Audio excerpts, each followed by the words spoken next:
record. 11:30, I'm crossing over to AVR. Right. Thank you. So please the court, Your Worship. State calls case number F245 of 2026, State versus Fadiel Adams, accused in custody.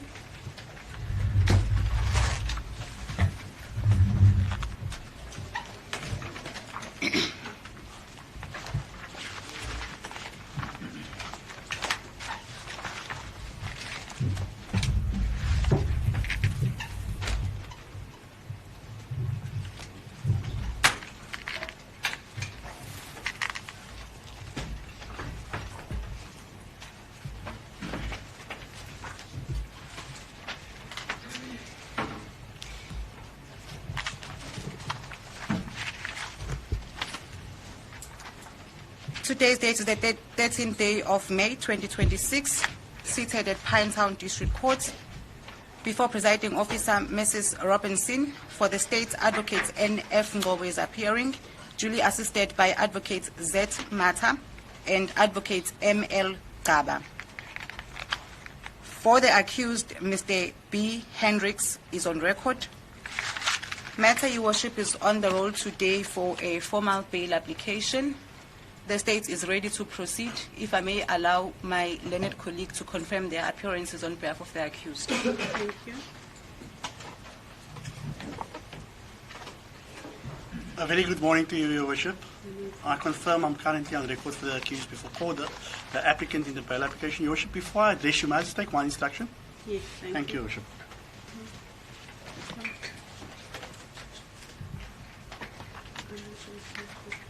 So please the court, Your Worship.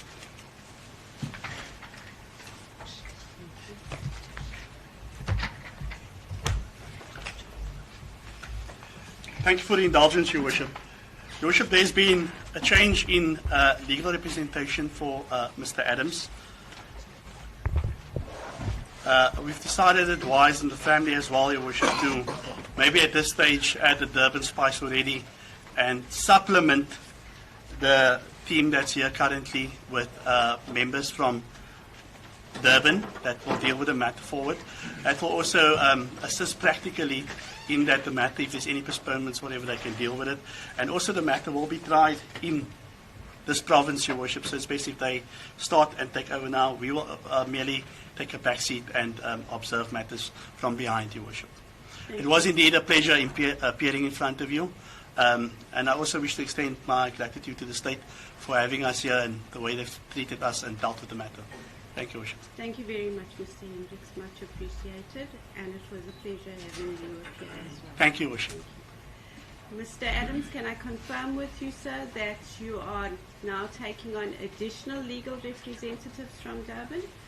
Yes, indeed. Thank you, Your Honor. Thank you. So leave to withdraw is granted, Mr. Hendricks. Thank you, Worship. Thank you.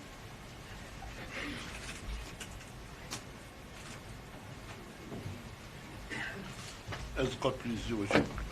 Good morning. Good morning. I take my colleague's sentiment. We are the Durban Spice. I am Advocate 𝐾𝐨𝐽, initial Y. I am instructed by David Mudley, incorporated in this matter. Thank you. Thank you, Mr. Mokho.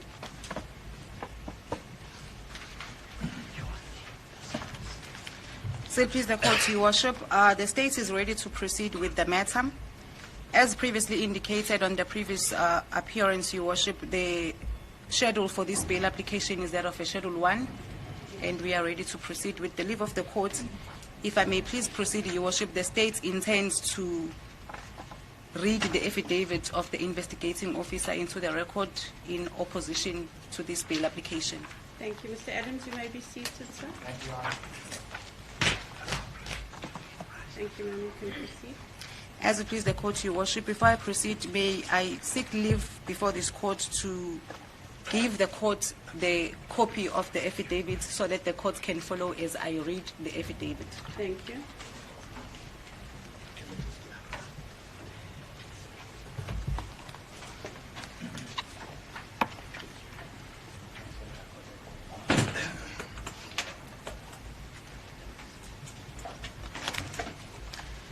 the record may also reflect, Your Worship, that I have given a copy of the affidavit to the Defense Counsel this morning. Mr. 𝐬𝐮𝐬𝐫𝐿𝐵𝐻, you in possession of the affidavit? We have received the affidavit a few minutes ago. Thank you. Thank you, Mr. Moody. In the Magistrates Courts for the Sub-District of 𝐬𝐻𝐫𝐻 West held at Pinetown, case number F245 of 2026, in the matter between the States versus Fadiel Adams, the applicant, affidavit by the investigating officer. I, the undersigned 𝐦𝐮𝐬𝐜𝐫𝐢𝐻𝐞, hereby declare under oath as follows. I am a sergeant with service number 703-89675 in the South African Police Services. I am currently deployed in KwaZulu-Natal Province in the Political Killings Task Team to investigate political killings and traditional leadership cases, as well as their parallel cases. The facts herein contained are, unless otherwise stated or indicated, within my personal knowledge and belief, both true and correct, and I can and do swear positively thereto. I was appointed as a member of the South African Police Services in terms of Sections 30 of the South African Police Act 68 of 1995, and I hold the rank of a sergeant. The objective of the South African Police Service is to protect, combat, and investigate crime, to maintain public order, to secure the inhabitants of the Republic and their property, and to uphold and enforce the law. I have about 21 years of experience in the South African Police Services, of which 15 years is in the investigation environment. Brief background of the case. I am the investigating officer of Westville SAPS case 2 of 4 of 2026 on charges of fraud and defeating the ends of justice. The allegations against the applicant is that he, as a member of parliament, visited the Westville prison to interview and video recorded an interview with an inmate, 𝐬𝐮𝐬𝐫𝐻𝐿𝐵𝐻 Dlamini, a former SAPS sergeant. Mr. Dlamini was charged with corruption and defeating the ends of justice as per docket Pinetown case 578 of 10 of 2019. Mr. Dlamini was charged with several other accused and was kept in Westville prison after his bail application was refused. He pleaded not guilty to the said charges. At the time of the interview, 2nd November 2024, Mr. Dlamini was attending a partly heard trial of S versus 𝐬𝐮𝐬𝐫𝐻𝐿𝐵𝐻 Dlamini and 4 others under court case number RC293 of 2020 in Pinetown Regional Court. He was legally represented by counsel. The trial matter was sub judice because the judgment on the merits was not yet given. It is further alleged that the applicant visited Westville prison on 2 separate occasions. In those 2 occasions, he interviewed another inmate, Mr. Sibusiso Ngengwa. He further obtained a statement from the said Mr. Sibusiso Ngengwa. The interviews were held with Mr. Ngengwa on the 20th and the 24th of January 2025. At the time of the interview, Mr. Ngengwa was appearing in a partly heard matter of S versus Sibonelo Myeza and 3 others under court case number CC 34/2019 P, which matter appeared in the Pietermaritzburg High Court. This matter involved the killing of a former ANC Youth League Secretary General, Mr. 𝐬𝐮𝐬𝐫𝐿𝐫𝐢𝐻𝐿𝐽. At the inception of that trial, Mr. 𝐬𝐮𝐬𝐫𝐤 pleaded not guilty to the charges. State led evidence of several witnesses in proving its case. Mr. 𝐬𝐮𝐬𝐫𝐤 was represented in the said trial by counsel appointed by the Legal Aid Board of South Africa, Pietermaritzburg High Court Section. Several state witnesses were already called in the matter. The matter was in the process of further evidence being led by the state. During November-December 2024, the investigating officer and his team of the docket Pinetown Case 578 of 10 of 2019 became aware of the social media video footage showing Mr. B.A. Dlamini inside a Westville prison office wearing prison uniform, explaining himself and alleging his innocence of the charges that he was facing. This worried the team and it had to be investigated. The investigating officer of 𝐬𝐮𝐬𝐫𝐞𝐭's case became aware of the statement and recording trending on social media as well as on print media, a newspaper article, in January 2025 about a statement that was obtained from Mr. 𝐬𝐮𝐬𝐫𝐤 wherein he was implicating his co-accused and others in the killing of Mr. 𝐼𝐻𝐻𝐿𝐽. This came as a surprise because no arrangements were made with him or his team for such. The matter was also partly heard and sub judice at the time.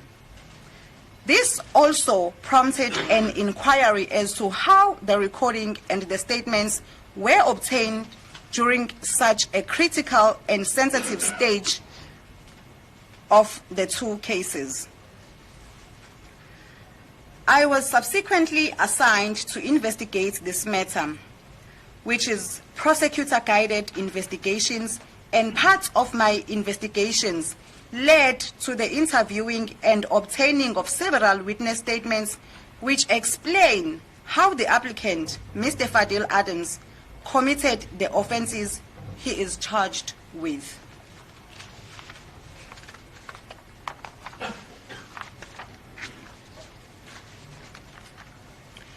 Evidence on the case. Witness statements obtained from several witnesses revealed the following. 15.1. Mr. Fadiel Adams arranged to come to Westville Prison to interview two inmates, including Mr. B.A. Dlamini, on the 2nd of November 2024. He arranged same and presented himself on official capacity as a member of Parliament or National Assembly conducting parliamentary duties. 15.2. As a result, he was allowed to conduct those interviews with the said inmates. On arriving at Westville Prison, he was informed by the officials of the Department of Correctional Services that as per their standard operation procedure, a visitor inside the prison is not allowed to go into the prison with a cellular phone. He insisted to go in with the said cellular phones and cited that he was going to use them as part of his parliamentary duties. He even showed them his Parliament identity card as proof of his official duties. 15.3. He was allowed into the prison with the said cellular phones in violation of the DCS policy that regulates access control by ensuring that no visitor is allowed to consult, interview an inmate whilst in possession of his or her cellular phone. He took a video footage of Mr. B.A. Dlamini inside the prison, showing the inside of an office therein. After doing so, he arranged for the said footage to be circulated on social media. 15.4. During January 2025, the applicant, Mr. Adams, arranged with a member of the South African Police Services to arrange official police or Metro Police blue lights and sirens escorts from King Shaka International Airport to Westville Prison and back. Once more, he presented himself as being on his parliamentary duties as a member of parliament. The said escort was arranged at the cost of the state. He was escorted from King Shaka International Airport to Westville Prison and back. 15.5.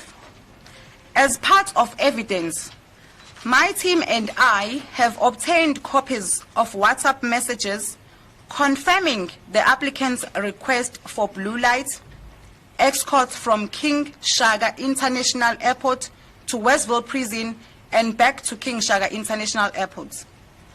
Statements from those who escorted him have been obtained. The applicant, in his recent media utterances and media briefings, does confirm that he indeed requested such escorts. These will be played in court. 15.6. In the two visits there, on the 20th and on the 24th of January 2025, he conducted an interview with Mr. Sibusiso Ngqengwa.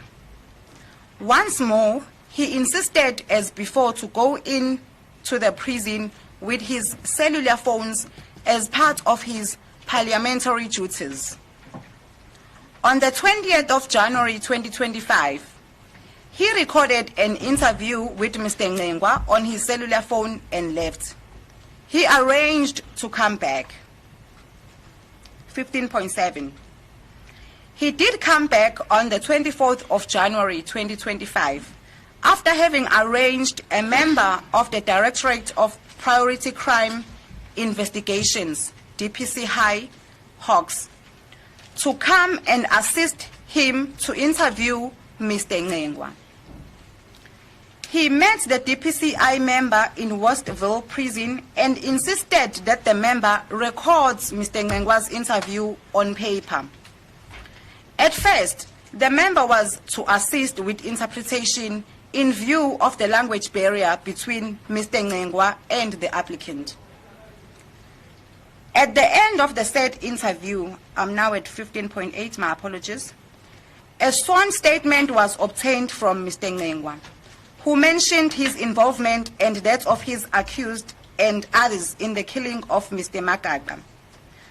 The applicant arranged for the said statements to be circulated on social media. It was also articled on a Sunday national paper. This statement was obtained in the middle of a partly held trial matter. The interview and obtaining of the said statements were done without the legal representative of Mr. Ngqengwa, the investigation team, and the investigating officer of the case knowing about it or any permission granted to hold such an interview. 15.9. He managed to conduct interviews, recorded a video, and obtained a statement from inmates at Westville Prison while under the disguise of conducting parliamentary duties. 15.10. I have obtained a statement which supports the fact that the applicant was not on parliamentary duties but was rather acting on personal capacity during his Westville Prison visits, since he never reported these visits to Parliament or to Portfolio Committee on Policing. Paragraph 16. From all the statements obtained, it is clear that the applicant's intentions were to redirect, obstruct, disturb, and/or defeat the course of the ongoing investigation in Sindiso Makaka's case. to influence the outcome and to undermine the work of the political killings task team on the cases of �𝐵𝐻𝐵𝐻𝐿𝐵𝐻𝐵𝐻𝐿 Dlamini and other matters. The applicant has, on numerous media briefings, have been criticizing without merit the work of the PKT team. This will be apparent on the recent video footages to be played in court. He circulated at the time he knew there was a warrant for his arrest. The members of the Makata family were shocked to see the statement of Mr. 𝐬𝐮𝐬𝐜𝐫𝐢𝐻𝐿𝐵𝐻𝐿 Dlamini on social media and the newspaper article. They indicated that they were never approached by the applicant to hear their views about what he was engaged in and felt that their feelings as a family were not considered by the applicant in such a very sensitive matter, more so the stage the matter was at the time the statements was published. They felt the applicant was callous in his conduct. Evidence which led to the arrest of the applicant. Paragraph 18. Based on my investigation findings and evidence collected, I then applied for a warrant of arrest, J50, against the applicant in order to have him appear before the court of law. The warrant was then authorized at Pinetown Magistrates Court, KwaZulu-Natal, on the 30th of April 2026. Paragraph 19. I, together with my team, conducted standard profile of the applicant and identified 2 possible residential addresses in Cape Town: Mitchell Plain, and on Saturday, 2026 May 2 at about 4:30 in the morning, we proceeded to both addresses in an effort to trace him. However, he was not found. Paragraph 20.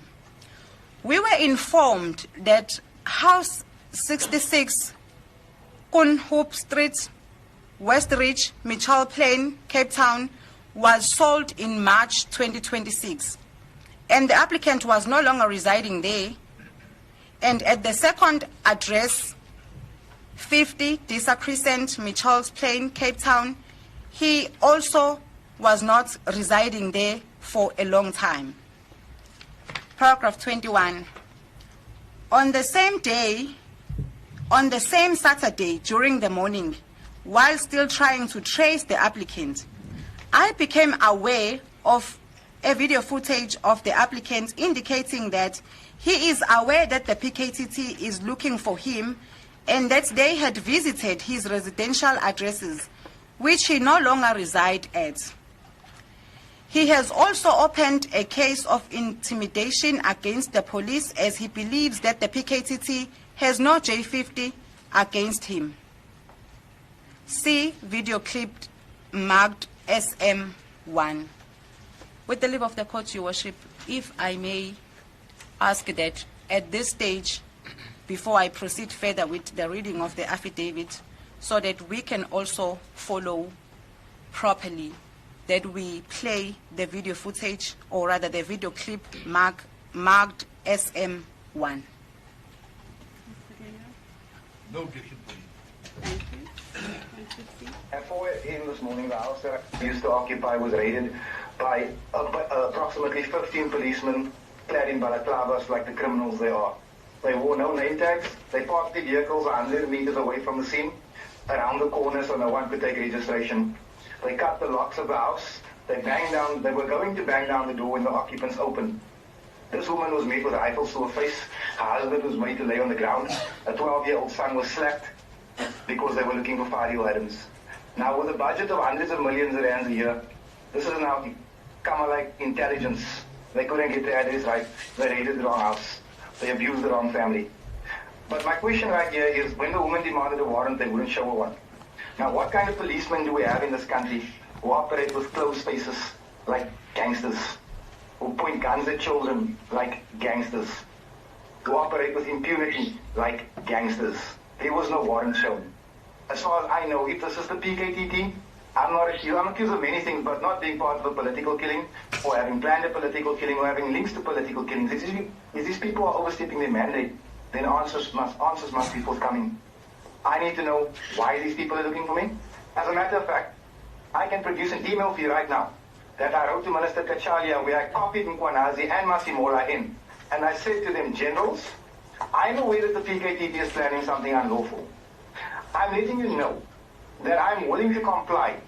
If you have a warrant for my arrest, I'll hand myself over to the police station. If you want my cell phone, I'm willing to hand it over. There was no need to send thugs with rifles to come and look for me. If there's a warrant out, pick up the phone, you have my number. I'll happily come to the nearest police station. But this is not how they operate. They use fear. They use intimidation. But I got news for these boys. I'm not fearful, and I can't be intimidated. And I'm not going to stop. You're going to jail.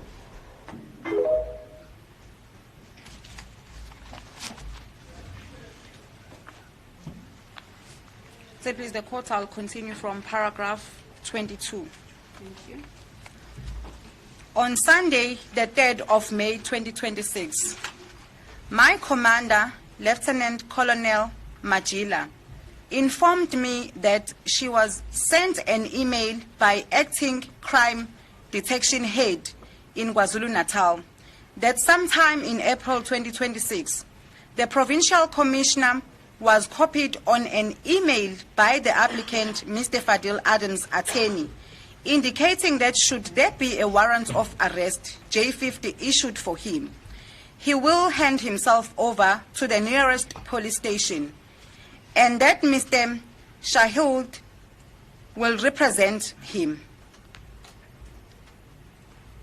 I attach the said email communications between Lieutenant Colonel Majila, acting crime detection head, as SM email 1.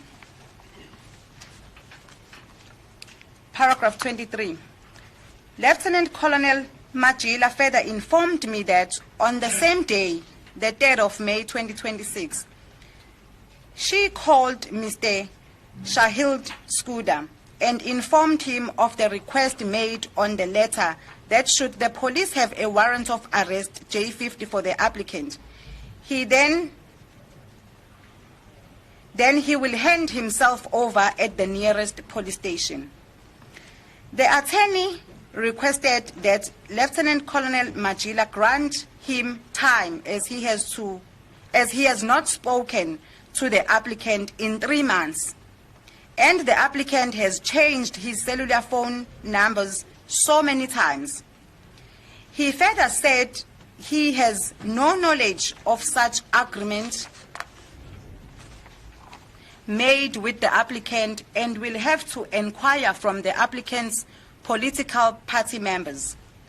The attorney promised that should he find the applicant on the phone, he will arrange that he hands himself over at the Cape Town Central at 10. As I was in Cape Town, paragraph 25, still trying to trace the applicant, I was informed by my commander, who indicated that she saw on social media that the applicant, Mr. Adams, will be making a press briefing on the same day, the 3rd of May 2026, Sunday, at 10. She indicated that it has not yet been confirmed, but my team must go to Parliament to make inquiries and request for the applicant to meet with them so they can show him the J50 warrant of arrest and process him. Paragraph 26. When we arrived at Parliament, my team and I were refused entry in order to verify if there was such press briefing indeed. Due to this, I communicated with my commander, who advised that since she was in communication with the applicant's attorney who had promised to locate the applicant and advise him to hand himself over to us, we should respect that process and not bring the Parliament image into disrepute. Paragraph 27. Later, I then noticed on social media that the applicant was holding a press briefing in Parliament regarding his warrant of arrest. I attached the video clip marked as SM2. Again, Your Worship, I will request that the video clip marked SM2 be played before I proceed reading the affidavit. Thank you. Thank you, Fadiel Adams. I'm a member of the Parliament. I serve on the police portfolio where we attempt to hold South African police accountable. Accountability does not exist within the South African police services. These people are law upon themselves. On Saturday morning at 4 a.m., my previous evidence was raided by the police. I no longer live. With a budget of hundreds of millions of rands a year, this set up unit conflict in 𝐸𝐴𝐵𝐷. The result of this, an innocent teacher, a 50-year-old female, had rifles pointed in her face. Her husband was laid on the ground in the middle of winter. The 12-year-old son was assaulted by something that tends to be a police officer. Who assaults the 12-year-old child? Physically. Because he woke up startled. This happened. A case was laid. I then went to the police station and made a case of intimidation against the South African police services. I do believe that this raid is engineered by Lieutenant General 𝐬𝐮𝐬𝐜𝐫𝐿𝐵𝐿, the self-proclaimed savior of the South African police service. The weakest form of police commissioner this country has had in 30 years. The coward from 𝐾𝐨𝐧'𝐭 who ran away when the country needed him. Not everyone. In the ad hoc committee, he claimed that I used a blue light escort to the prison in Westwood. I was indeed escorted by Metro Police, not the South African police services, to the Westwood prison, while on my official duty. Because I went to Westwood prison to interview the killer of one of our finest, 𝐬𝐮𝐬𝐜𝐫𝐿𝐵𝐿. I think this country's forgotten about him. He was skilled for it. He was skilled for exposing corruption in Durban. The killer has given me a written statement saying that he was escorted to the crime and from the scene by the South African police services. The killer wants to tell the truth. He wants nothing in exchange. Not a reduction of sentence, not a financial reward. 𝐬𝐿 hasn't sent a single policeman to go and hear this man's story.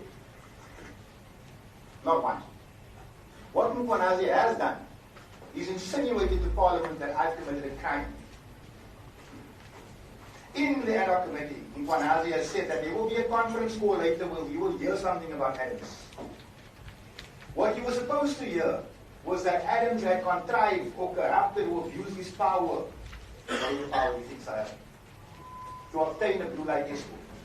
The person implicated, the person who was supposed to make the statement is Detective Sergeant Carlton Thomas, who has laid a charge against 𝐬𝐿 and Major General 𝐬𝐿𝐫𝐿, because he claims that they forced him into a room where the cameras were set up and had written a script that he was supposed to incriminate me in front of the ad hoc. He refused. Therefore, that conference call went out.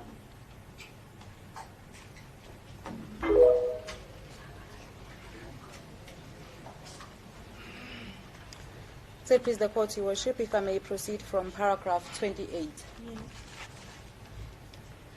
My commander informed me that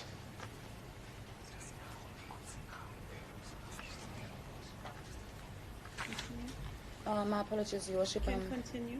Continue. As a prerequisite. Paragraph 28. My commander informed me that she was contacted by the applicant's attorney, again Mr. 𝐬𝐿𝐫𝐿𝐵𝐿, who requested to facilitate the applicant's handing over at Cape Town Central Police Station on Monday, the 4th of May, 2026 at 10, which was agreed upon.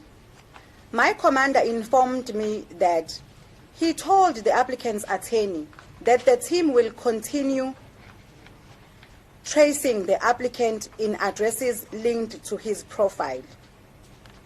Paragraph 29. On the 4th of May 2026, the team continued tracing Mr. Adams at 2 further addresses he once lived in. However, he was not found. After the search, I later noticed that applicant went on social media again and indicated that he is aware that the PKTT is continuing looking for him and he wants to give an update. I attach video clip as SM Part 1 and Part 2. With the leave of the court, Your Worship, may I request that these clips be played before I proceed with the affidavit.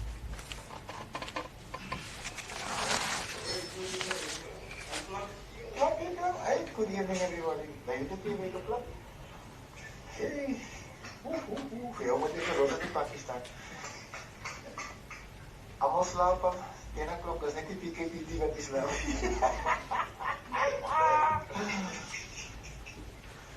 Ja, PKTT. Ik zie jullie look nou zo'n masks. And I see that you're not pointing your rifles at women anymore. En dan veel komen manieren te leren, ja.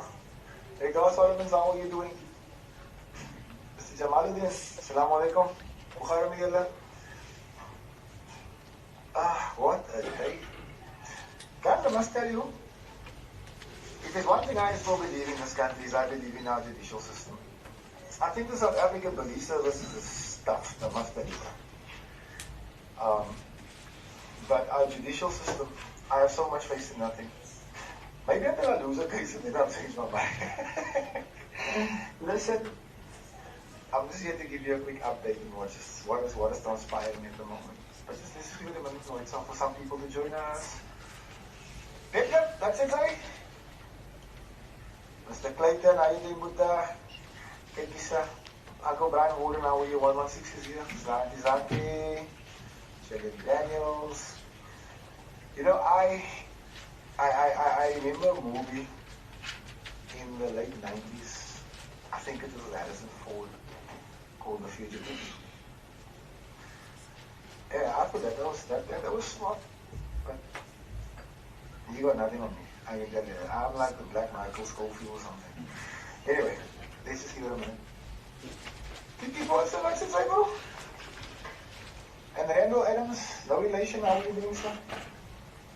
You know, it's been a mad weekend. For those of you that don't know, you know that the PKTT tried to release me. Hit the wrong house in the process. Masked. Assaulted a young boy. Pointed rifles at a woman. Tonight they hit my late sister's house, where only my niece and my nephew live. I don't think I've been to that house in maybe 6 months. But they went to go right there looking for Fadiel Adams. Their faces were uncovered. Alhamdulillah, thank you very much. They didn't point rifles at anyone and they didn't assault any children. Yeah, you had to come from 𝐾𝐨𝐧'𝐭 to come learn manners here in the Western Cape. Hoe sal we julle maniere leer? So, just a very quick update. Tomorrow, we expect some type of court action because we are challenging this warrant that Kumaru's team have pulled. We are challenging it with a very strong legal team, and let's just say I have lots of faith in the judicial system. Lots. But what I'm here to tell you is that it's going to be alright. NCC is going to be alright. The South African Police Services will be alright as soon as we cut out this fucking cancer. And the country is going to be just fine. That's what I'm here to tell you. And then I have a message for General Dumisani Khumalo. But, so, yeah, I'm steering. So, what I'm trying to say to you is, General 𝐬𝐮𝐬𝐜𝐫𝐠𝐞𝐭, Lieutenant General 𝐬𝐻𝐾𝐿 of Crime Intelligence, which has no intelligence, and Commander of the Political Killing Stars team, which does anything but investigate political killings. I have a message for you. Your team better have a warrant for me. Because your refusal to show the warrant to my attorney is telling. The fact that you are refusing to show the warrant everywhere you go is telling. The fact that you are so desperate to arrest me on bullshit charges, whoever you are, that you are now harassing my members and my family. They've been to 𝐬𝐮𝐬𝐜𝐫𝐠𝐞𝐭 daddy also. Hulle het even 𝐬𝐮𝐬𝐜𝐫𝐠𝐞𝐭 arme oupa gearrest. I didn't know I was the country's #1 terrorist. But meanwhile, he's were trading with 𝐬𝐮𝐬𝐫𝐠𝐞𝐿 Matlala. You couldn't arrest him. It's amazing. It's funny. Funny how things work. But I tell you again, I've got lots of faith in the judicial process. I put my faith in the courts. We've placed our evidence in our submissions. Our submissions are somewhat explosive. You know, there's things in there, generals, that you must don't want the public to know. There's things in there a judge is going to see. There's things in there that is going to fuck shit up. So yeah, I'm not in hiding for anybody that's asking. I'm moving around freely. I was actually at an NCC meeting tonight, believe it or not. I drive around, I walk around, because if you find me, you arrest me. That's fine. But if you're insisting that I hand myself over to a team known for assaulting and killing people because they say they have a warrant that they won't produce, then you don't understand 𝐾𝐨𝐧'𝐿. Ons is 'n ander soort species nie. So, General, the ball is in your court. You produce that warrant, or there's going to be out. I'm not afraid of coming to 𝐾𝐨𝐧'𝐿. That was my plan. My lawyers took me out. I want to come to 𝐾𝐨𝐿. I want to face your charges. I want to beat your charges. And then I want to retire you of what I'm going to sue you for. Because what's been happening here, people have been getting away with this shit for way too long.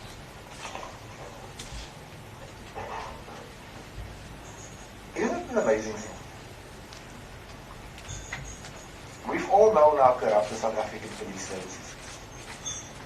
Even when I said it, I didn't say it.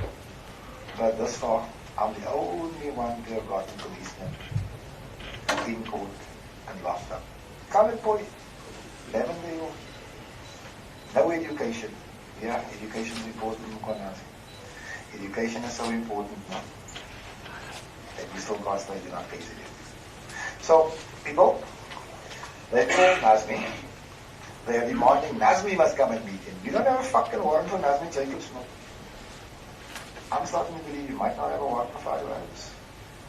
So, well, there's also a line, an email from a very famous general from 𝐾𝐨𝐬𝐿, but we'll talk about that in court. Guys, be safe. This is just the beginning. We're going to clean up the South African services, South African police services, with the support of South Africa or without it. Because South Africa has fallen in love with a massive criminal. Carlo Anta is one of the finest policemen this country has ever produced, and he happens to be a colleague. There he is, honestly. That man won South African Policeman of the Award twice. He won the award for South African Policeman of the Award. Thank you. I think that this would be an appropriate time just to stand down briefly so that I can deal with the other matters. Yes, please, the court, Your Worship. Thank you. Thank you, Mr. Adams. I'm just going to be dealing with the other persons from Westport. We have stood down, so we will recall your matter as soon as we finish with it. No problem at all, Your Honor. Thank you.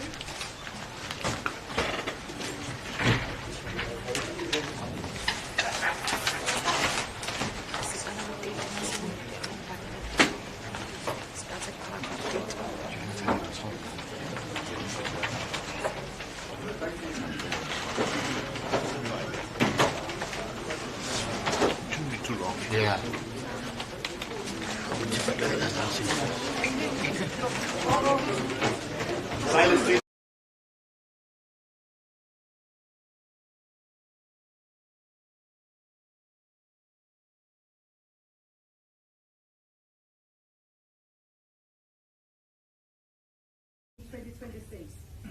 The South African Police Services Political Killings Task Team is calling on Mr. Fadiel Adams to present himself at his nearest police station in connection with a case of fraud and defeating and or obstructing the course of justice. SAPS is in possession of a J50 warrant of arrest for Mr. Adams. The warrant relates to serious allegations that he interfered with ongoing investigations into the murder of the late ANC Youth League leader, Mr. 𝐬𝐮𝐬𝐜𝐫𝐿𝐻𝐵𝐻𝐻.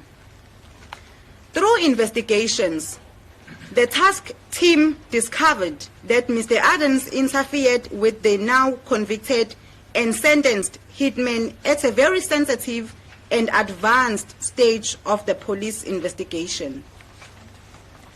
Police have gone through extensive efforts to locate Mr. Adams, including visiting multiple addresses associated with him.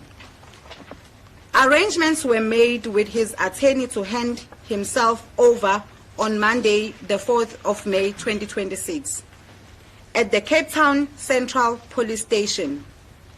But as of now, he has not cooperated.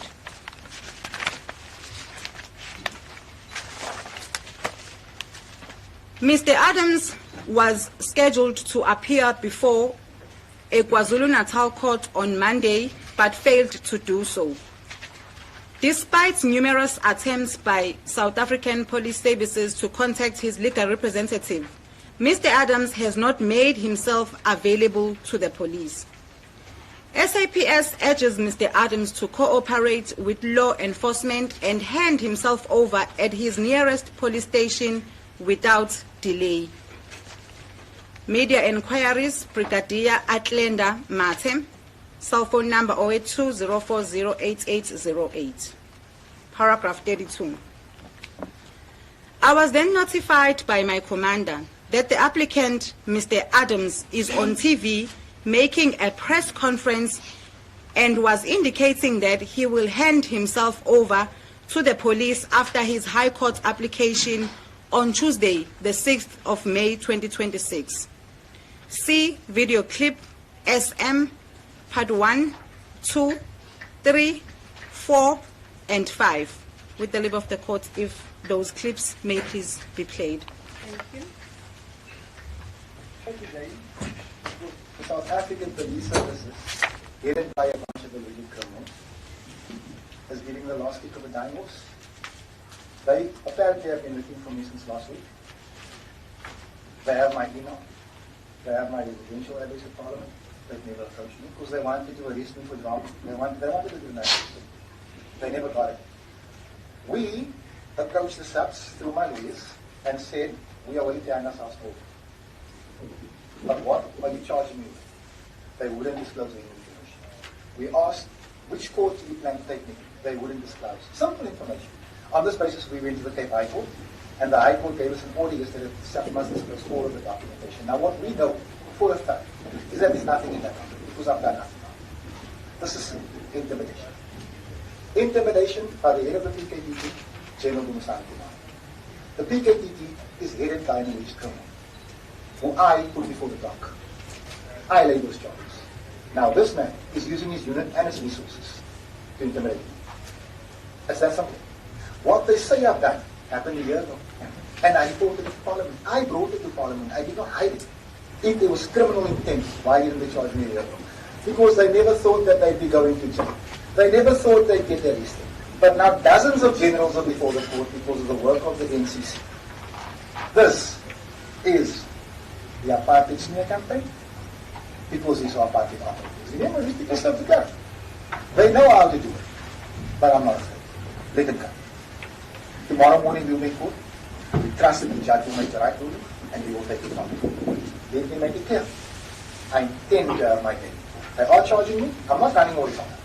What we are disputing is this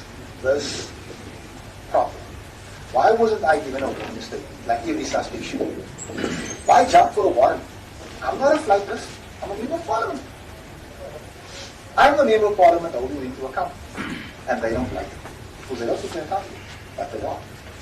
Tens, hundreds of millions of rands are stolen in this country every day by senior policemen. And we are not happy with the status. We lay charges. They get arrested.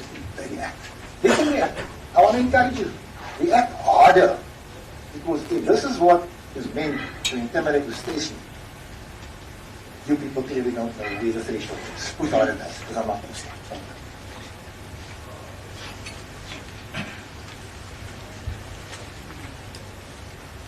Attorney contacted them, and we have the emails and said, my client is happy to hand himself over. What is he being charged with? They didn't want to tell us. But now they can tell the nation. This is nothing more than a smear campaign. But Dumasani Kumalo, hou vir jou sterk. Fadiel Adams is coming. Fadiel, sorry, just for a bit of clarity on the statement that you brought to Parliament, if you can just give us a bit of detail of what was in it. The statement alleges by a convicted killer, the hitman, the man who killed 𝐬𝐮𝐬𝐫𝐿𝐵𝐿, one of our best.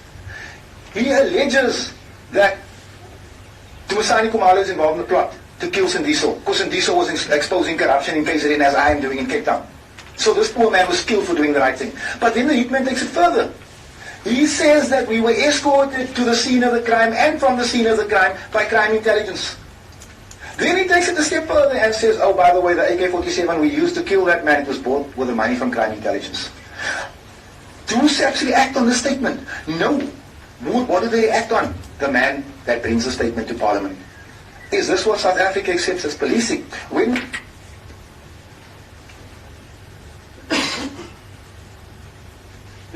will state categorically, I'm going to assume that you were not interfering with that process, you were engaging in parliamentary work, and there was nothing wrong with you as a member of Parliament doing your work and making that visit to Parliament, because ultimately, what are you trying to do?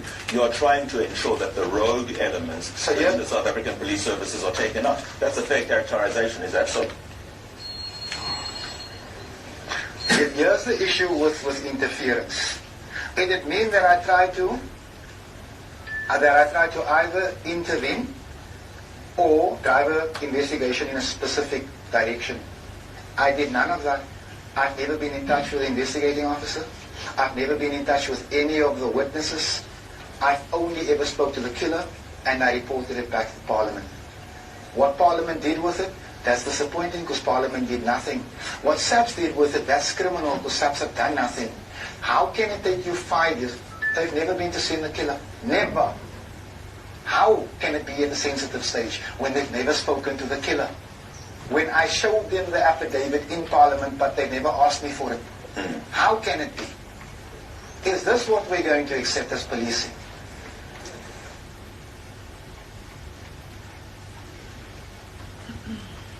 That General Lincoln told me that my safety will be taken care of when I got to Joburg. Now, when you compare what I did in Durban to what's happened at JNPD, this is a stupid comparison. No money was exchanged. No one benefited financially. It was a simple trip to a prison so the truth would come out. Now, the sad fact of all of this, let me finish. I benefited how? Because if you needed protection, you either needed to have that paid for, or you needed to have it sanctioned by the parliamentary process. I don't hear you saying it was sanctioned by the parliamentary process, so therefore it became something that was your... If I told you it was sanctioned by the parliamentary process, I'd be lying to you. No. This is not about my personal interest. This was about the interest of the South African public and the interest of the South African police services. Now, I could have requested a police escort, but when the police are the people doing the killing, what do you want me to do? It is easy for you to sit there and criticize. It is not that easy to get the job done. Go and ask the other 309 MPs in Parliament why nothing is being done. This is, in my view, this is a stupid question. I think you're dragging it. I thought we came here to discuss the warrant, the killing of 𝐮𝐬𝐫𝐿𝐵𝐿, but all you're going on about is a 10-minute trip. I don't get it. If the trip was an hour, would your answers be any different, Fadiel? Let me finish. If the trip was? If the trip was an hour, would your answers to my questions be any different? You seem to reduce it to a 10-minute trip, as if it is not significant to the use of state resources. My answer would be exactly the same. it will be exact. And you're saying, talking to me about the state resources. This was about state resources. This was about the plunder of state resources. Something that you're keen to avoid. No.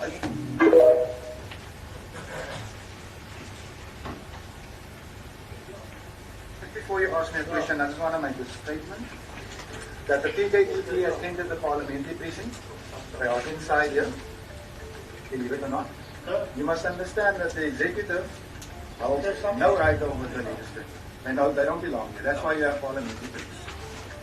Parliamentary police is allowing me to go. I'm not going to fight this. We're going to do this. Yeah, come on out. Will you be handing yourself over at the Grassy Park police station? I don't know which police station they're taking me. You know what these people you never know. You're going to surrender to them? Yeah, I'm just going to put on socks and a jacket because of my arm. Listen, long story short, I was going to say, I confirmed that with you 5 minutes ago. I just said we want to go to court tomorrow to test the validity of this business. Right? They couldn't wait for that because they got lost eye. There it is. They're not supposed to be in this case. They know. These people have never speak. I don't think South Africa understands the trouble that you're in. You have policemen acting with impunity. These people have torn up the Constitution. They've killed people that have exposed their corruption. And now they're also the whistleblowers. Letitia Mashali, sister, hide away. I fall. They're coming to you next. Thank you.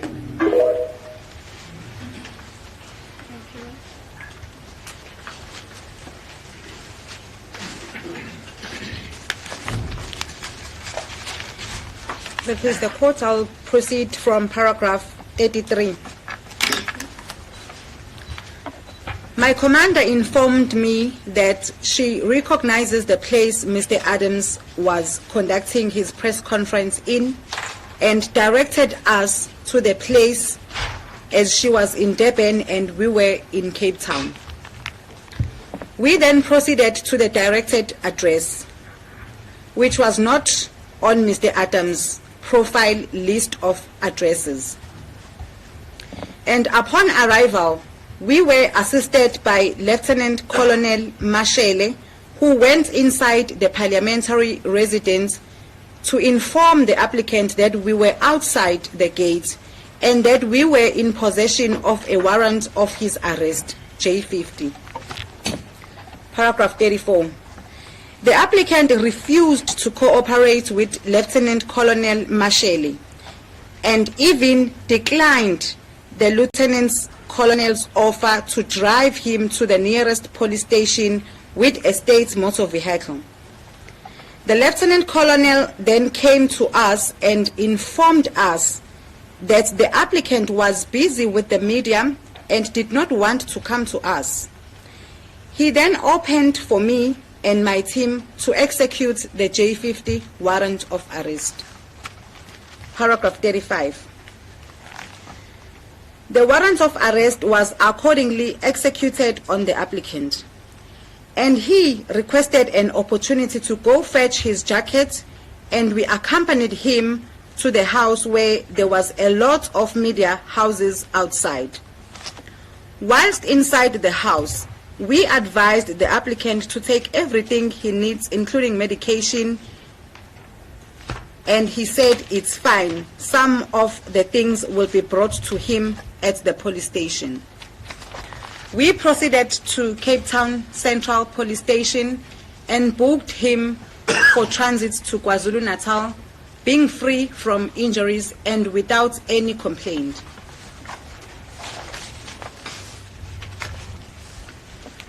Considerations in terms of sections 60, subsection 4, A to E, read with sections 60, subsection 5 to subsection 9 of the Criminal Procedure Act. I now tend to deal with the relevant considerations and factors as set out in section 60, subsection 4, A to E of the Criminal Procedure Act. A. Likelihood that the accused, if released on bail, will endanger the safety of the public or any particular person or will commit a Schedule 1 offense. Section 60, subsection 4, A, read with section 60, subsection 5. Paragraph 36.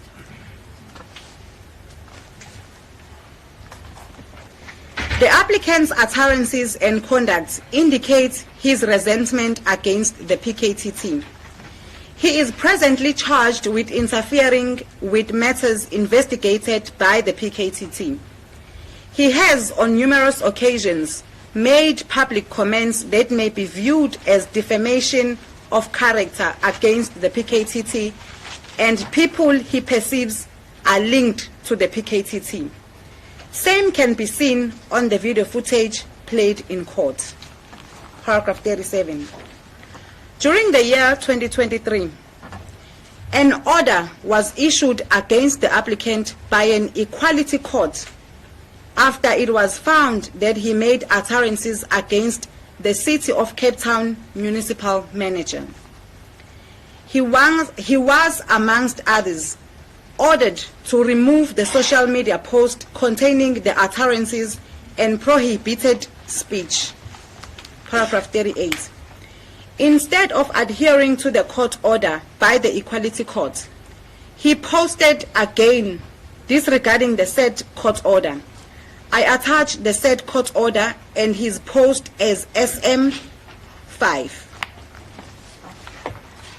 Paragraph 39. His disregard of the said court order led to the complainant, City of Cape Town manager, to open a criminal charge against him under docket Cape Town Central Case 311 of 3 of 2024. He was brought to court for that. The National Prosecuting Authority intervened and there was mediation between the parties, which led to the charges being withdrawn. Paragraph 40. This has not stopped the applicant from making reckless statements without facts despite his past conduct. He continued calling people names and using language that may be interpreted as insulting, defaming people's characters. It all depends on those he labels names and defame their characters to open cases against him. The video clip that we played in this court, the video clips that we played in this court are evident to that. There is all likelihood that he will continue doing so, and he has done a disposition to continue doing so. B. Likelihood that the accused, if released on bail, will attempt to evade trial. Section 60 subsection 4B, read with sections 60 subsection 6. The applicant's conduct after he was made aware of the warrant for his arrest is indicative of someone who is prepared to evade trial. It took a lot of efforts to trace him. He deliberately switched off his phones when outside the parliamentary precinct. His own attorney struggled to get hold of him. He himself mentioned in one of the video clips that he is a fugitive, and even linked himself to the well-known actor Harris Ford in the movie The Fugitive. He made fun of the South African police services and the criminal justice system. The charges he is facing are indicative of that. My team and I were provided with a deed of transfer for ERF 2224 Waterfreden Valley, situated in Cape Town, in the name of Letitia Nelline Adams, transferred on the 21st of January 2026 as proof of residence for the applicant. His name is not mentioned in the deed of transfer. There is therefore no documentary proof that this is his property. The other addresses given is the parliamentary precinct on which he resides based on his position. Should that position change, he will cease occupying that place.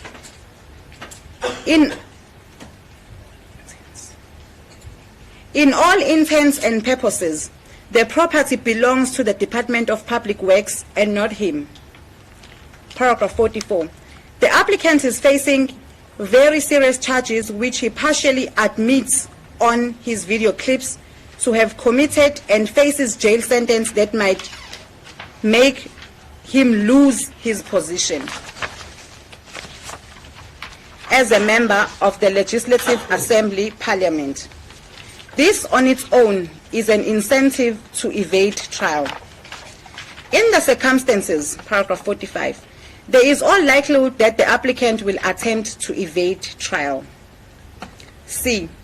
Likelihood that the accused, if released on bail, will influence or intimidate witnesses or destroy evidence.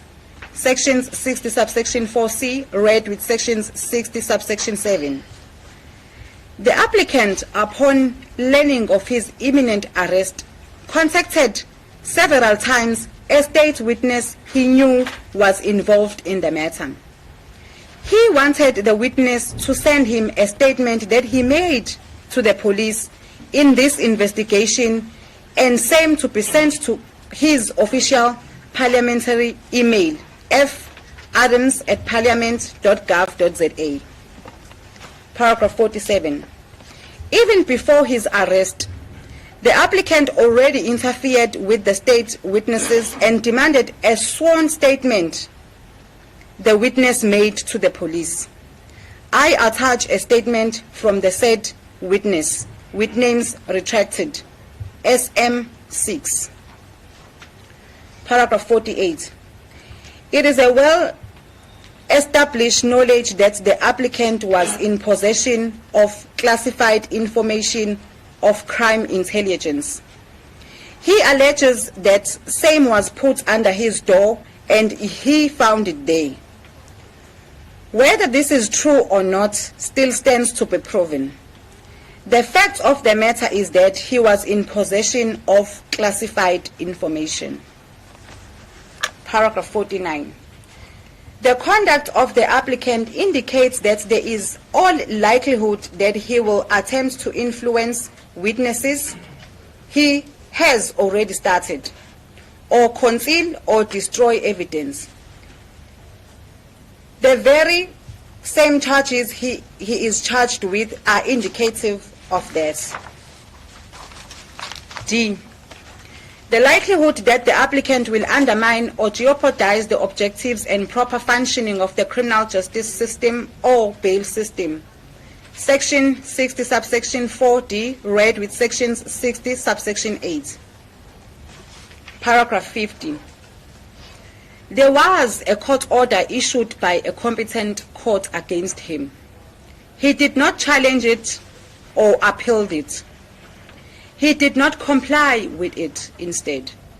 On his social media post briefing, a member of parliament and lawmaker gave the court a middle finger. The language used in his post is indicative of someone who does not respect our courts. 51. As indicated earlier, he continues defaming people and calling them names. For example, criminals, whereas there is no proof that those people have indeed been found guilty of any criminal offenses. He does not respect the South African police services. Paragraph 52. The past and present conduct of the applicant indicates that there is all likelihood that he will undermine or jeopardize the proper functioning and objectives of the criminal justice system.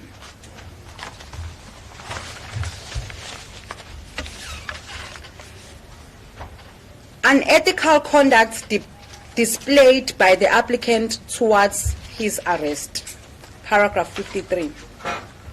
The conduct of the applicant has undermined the integrity, authority, and public confidence in the South African police services and the criminal justice system as a whole. His actions have created a perception that the law processes can be manipulated, obstructed, or disregarded without consequence, thereby weakening the rule of law and the administration of justice. Paragraph 54. Furthermore, Such conduct negatively impacts ongoing investigations and judicial processes by creating fear, intimidation, and reluctance amongst witnesses and affected parties to cooperate freely with law enforcement agencies. This does not only hamper the ability of the police to effectively execute their constitutional mandate, but also compromises the fairness and the effectiveness of the broader criminal justice system. Paragraph 55. The actions of the applicant have also attracted significant public attention and scrutiny, which has the potential to erode public trust and confidence in law enforcement institutions, prosecutorial processes, and the judiciary. Public confidence in the criminal justice system is fundamental to maintaining law and order, and any conduct perceived to undermine the system brings the administration of justice into disrepute. Paragraph 56. Under these circumstances, it is submitted that the conduct of the accused poses a serious threat to the proper functioning, credibility, and integrity of the justice system and cannot be viewed lightly. Previous convictions, pending matters, and/or personal circumstances. Fadiel Adams, the applicant. Residential address confirmed at 24 Wembley Drive, Colorado, Mitchell's Plain, Cape Town. Address of employment and name of employer, Member of Parliament in the Republic of South Africa. He is a South African citizen. He is married with 4 children. Previous travel or residence outside the Republic of South Africa is unknown. Relative residence outside of the Republic of South Africa is unknown. Assets outside the Republic of South Africa is also unknown. Pending cases, no pending cases. Previous cases. Applicant was previously arrested and charged with 2 cases of criminal injury as per case Cape Town Central Case 311 of 3 of 2024 and Bishop Lavis Case 175 of 8 of 2019.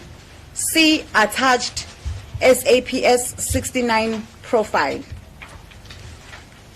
1 case, Cape Town Central Case 311, 3 of 2024, was ordered by the court to unconditionally issue a public apology to the complainant and was ordered to undertake a program on racial sensitivity training at his own expense. The other case, Bishop Lavis Case 175 of 8 of 2019, was declined to prosecute and referred to civil court. This affidavit, Your Worship, was signed by the deponent and commissioned by the Commissioner of Oath on the 13th day of May 2026.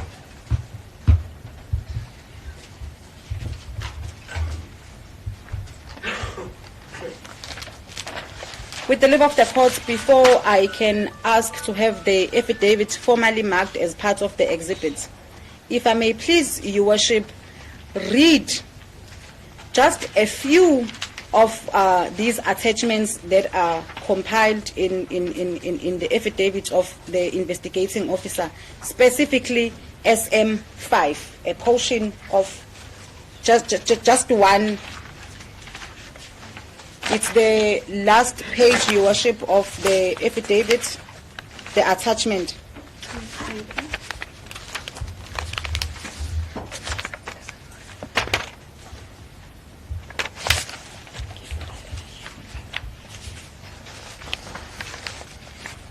It reads as follows, Your Worship. Lock me up. I won't apologize to that poos. The Equality Court finds that I've discriminated against the city manager who's discriminated against us. Fuck the court. That is all I wish to read from the annexures. The affidavit, Your Worship, may please be marked as part of the exhibits. Thank you. I'll mark it as Exhibit B for the record. So please the court. Thank you.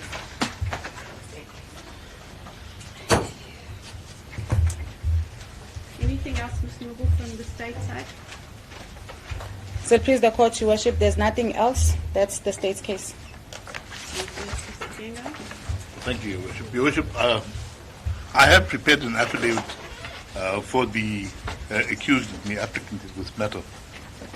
There are, however, several things that have been raised that we need to address. May I suggest that we take a stand down? I will amend the affidavit accordingly, and then we will deal with it. All right. I see the time now. It is slow. It's gone 1:45. Perhaps could we resume at 2:45? Would that be suitable? 2:45 is suitable, Your Worship. Suitable, Your Worship. Thank you. Then we'll take the lunch adjournment and resume at 2:45. Thank you. Oh, it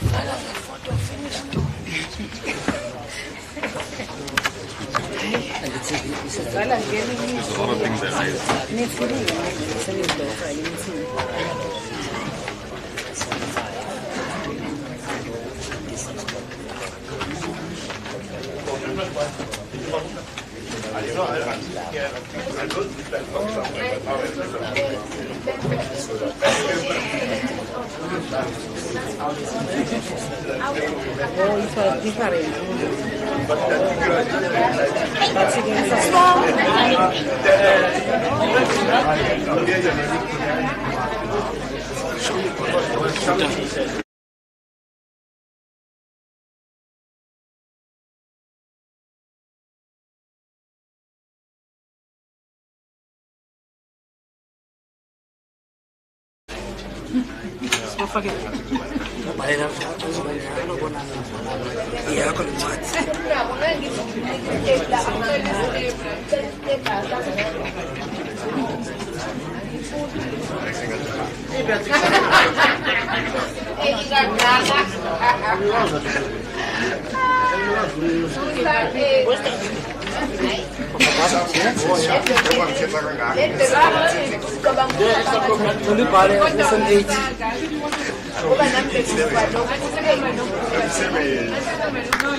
Can I see the bread of the SM5 one?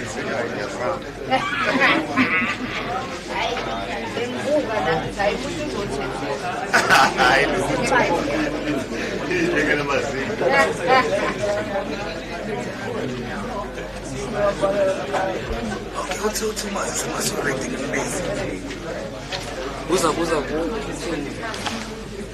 Bega apa dia?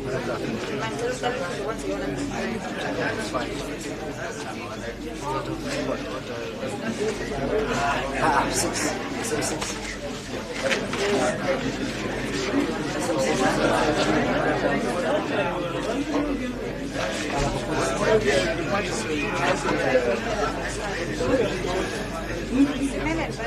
Yuri, can you start? Sure.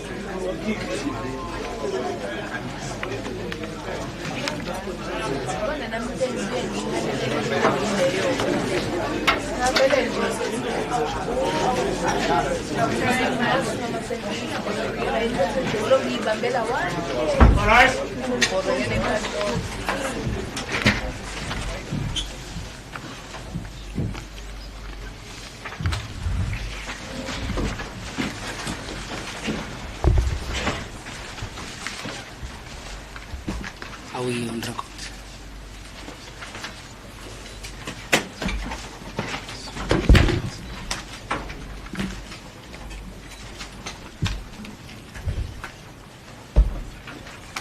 Thank you, Worship. On resumption on this matter, I think the break time just gave the state an opportunity to reflect. Perhaps before the applicant proceeds with this application, I am aware that we adjourned after we had just closed the case of the state in this bail application.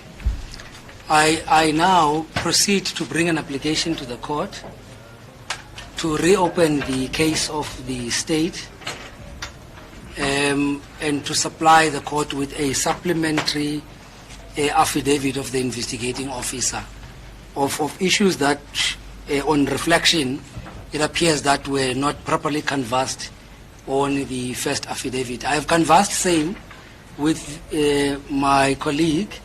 I understand that there is no objection to that. There is indeed no objection, Your Worship. Thank you. Thank you, Mr. Matthew. May it please the court. Perhaps before I proceed to the actual supplementary affidavit, I wish to draw the attention of the court to paragraphs 46 and 47 of the first affidavit, which was read into the record. The court would recall that there was reference to a request made by the applicant to get statements from a witness. We have made reference of a WhatsApp, and there's a statement which is attached as SM6. I have noticed that you do not have that attached just behind that SM6. I beg leave to the court that the SM6 to reflect and be part of that SM6. It won't be marked separately, but it forms part of SM6, if it is in order with the court. Mr. 𝐾𝐨𝐽, have you had an opportunity to see the documents that the state is referring to? Your Worship, I've had a quick sight of it. My instructing attorney will continue to deal with it as we go along, but I have no objection to it being included in the affidavit. Thank you. Then we'll include it in the affidavit after SM6. May it please the court. I now proceed with the leave of the court to read the supplementary affidavit into the record. I will just not bore the court with the citations and just proceed straight to the affidavit. Thank you. I appreciate it. Court pleases, I, the undersigned, 𝐟𝐨𝐫𝐿𝐴 Mavuka, hereby declares under oath as follows. Further to my affidavit before this honorable court, admitted as Exhibit B, I wish to state further that some of the claims made by the applicant as far as the generals of the South African Police Services are concerned have been investigated and were found to be baseless.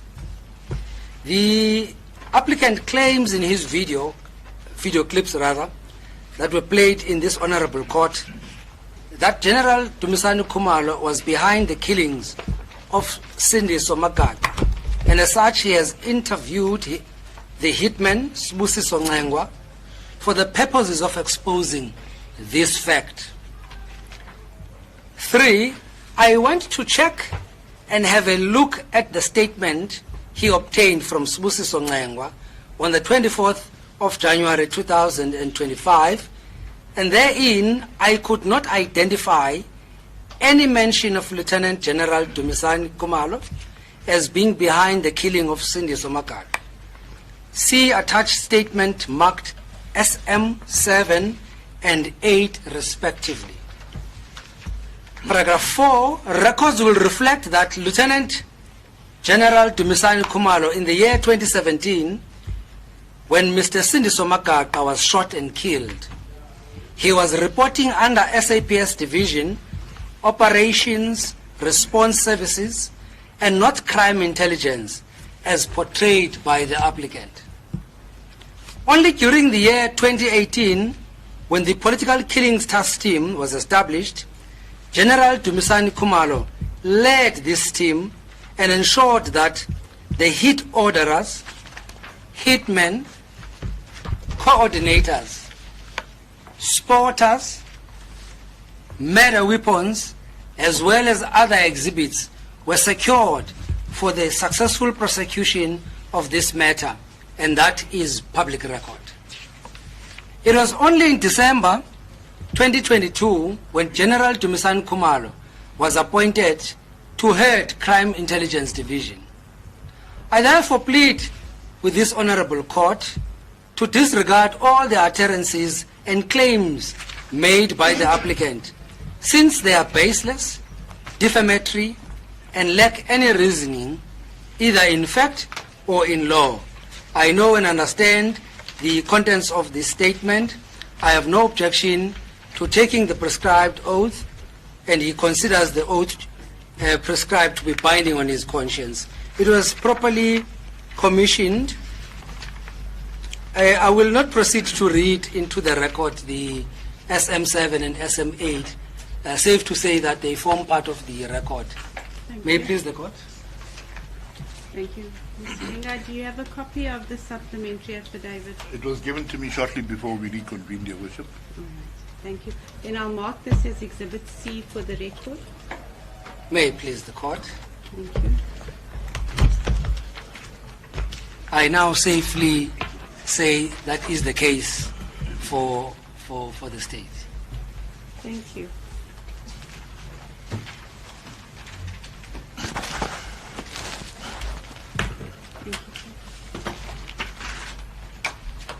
Thank you. I'm indebted to the court for the indulgence. We have managed to prepare a supplementary affidavit as well for the applicant. Thank you. And I will read both the affidavit and supplementary as we proceed. Thank you. Your Worship, I start with the affidavit. And this is the affidavit of Fadiel Adams in support of the application for bail. He says, I, the undersigned Fadiel Adams, identity number 760614523784, do hereby make oath and state the following. Facts deposed to herein, unless the context indicates otherwise, are within my own personal knowledge and are to the best of my knowledge and belief both true and correct.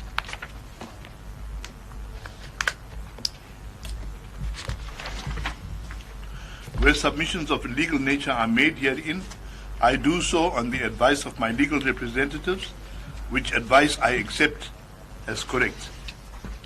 I, Fadiel Adams, an adult male South African citizen, born on 14 June 1976, bearing the identity number which was mentioned before, a copy of my identity document is attached hereto and marked as Annexure FA1.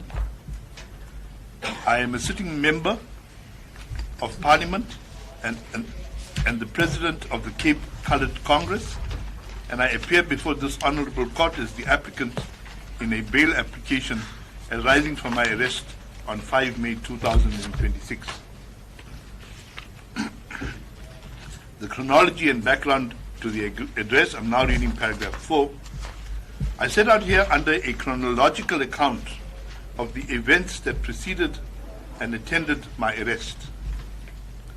The sequence is directly material to the present application and demonstrates, I respectfully submit, both my consistent good faith engagement with the criminal justice process and the serious irregularities that attended the manner of my arrest.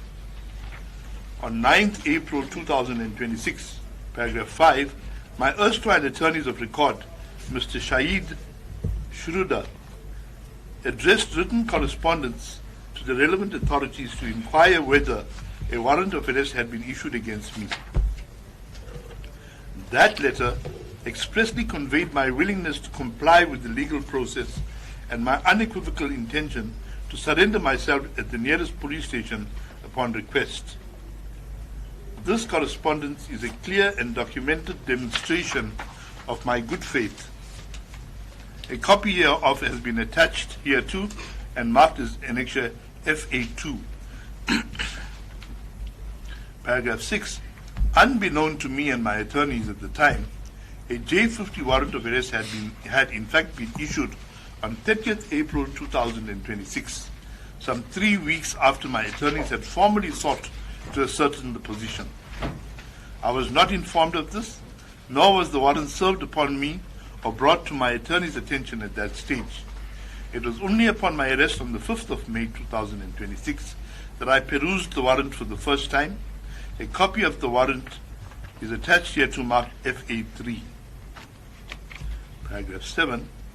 On 2 May 2026, at approximately 4 a.m., it would be, a group of individuals purporting to be police officers attended at a property previously owned by me situated at 66 Korenhof Street, Westridge, Mitchells Plain, Western Cape.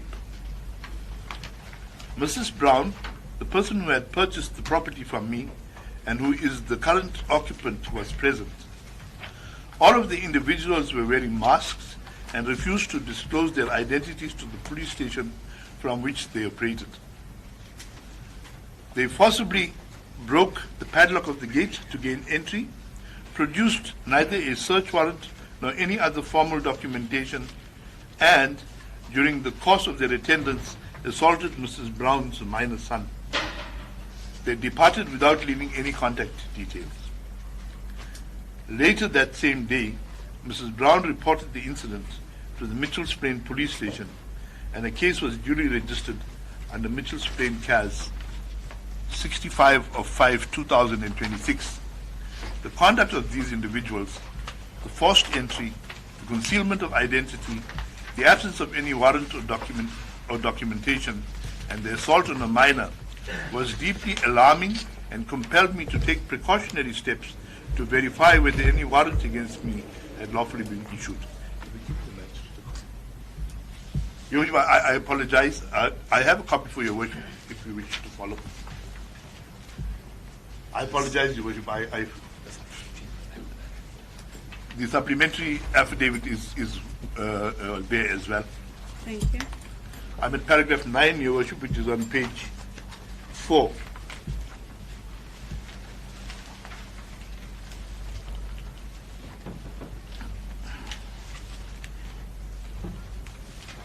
Thank you. Can I continue? On 3 May 2026, Lieutenant General 𝐬𝐮𝐬𝐫𝐿𝐿, Provincial Commissioner of KwaZulu-Natal, forwarded the correspondence of my attorneys to Major General Anthony Gopal. The email is significant as it reveals the confused and contradictory state of the authorities' own knowledge regarding the existence of the warrant.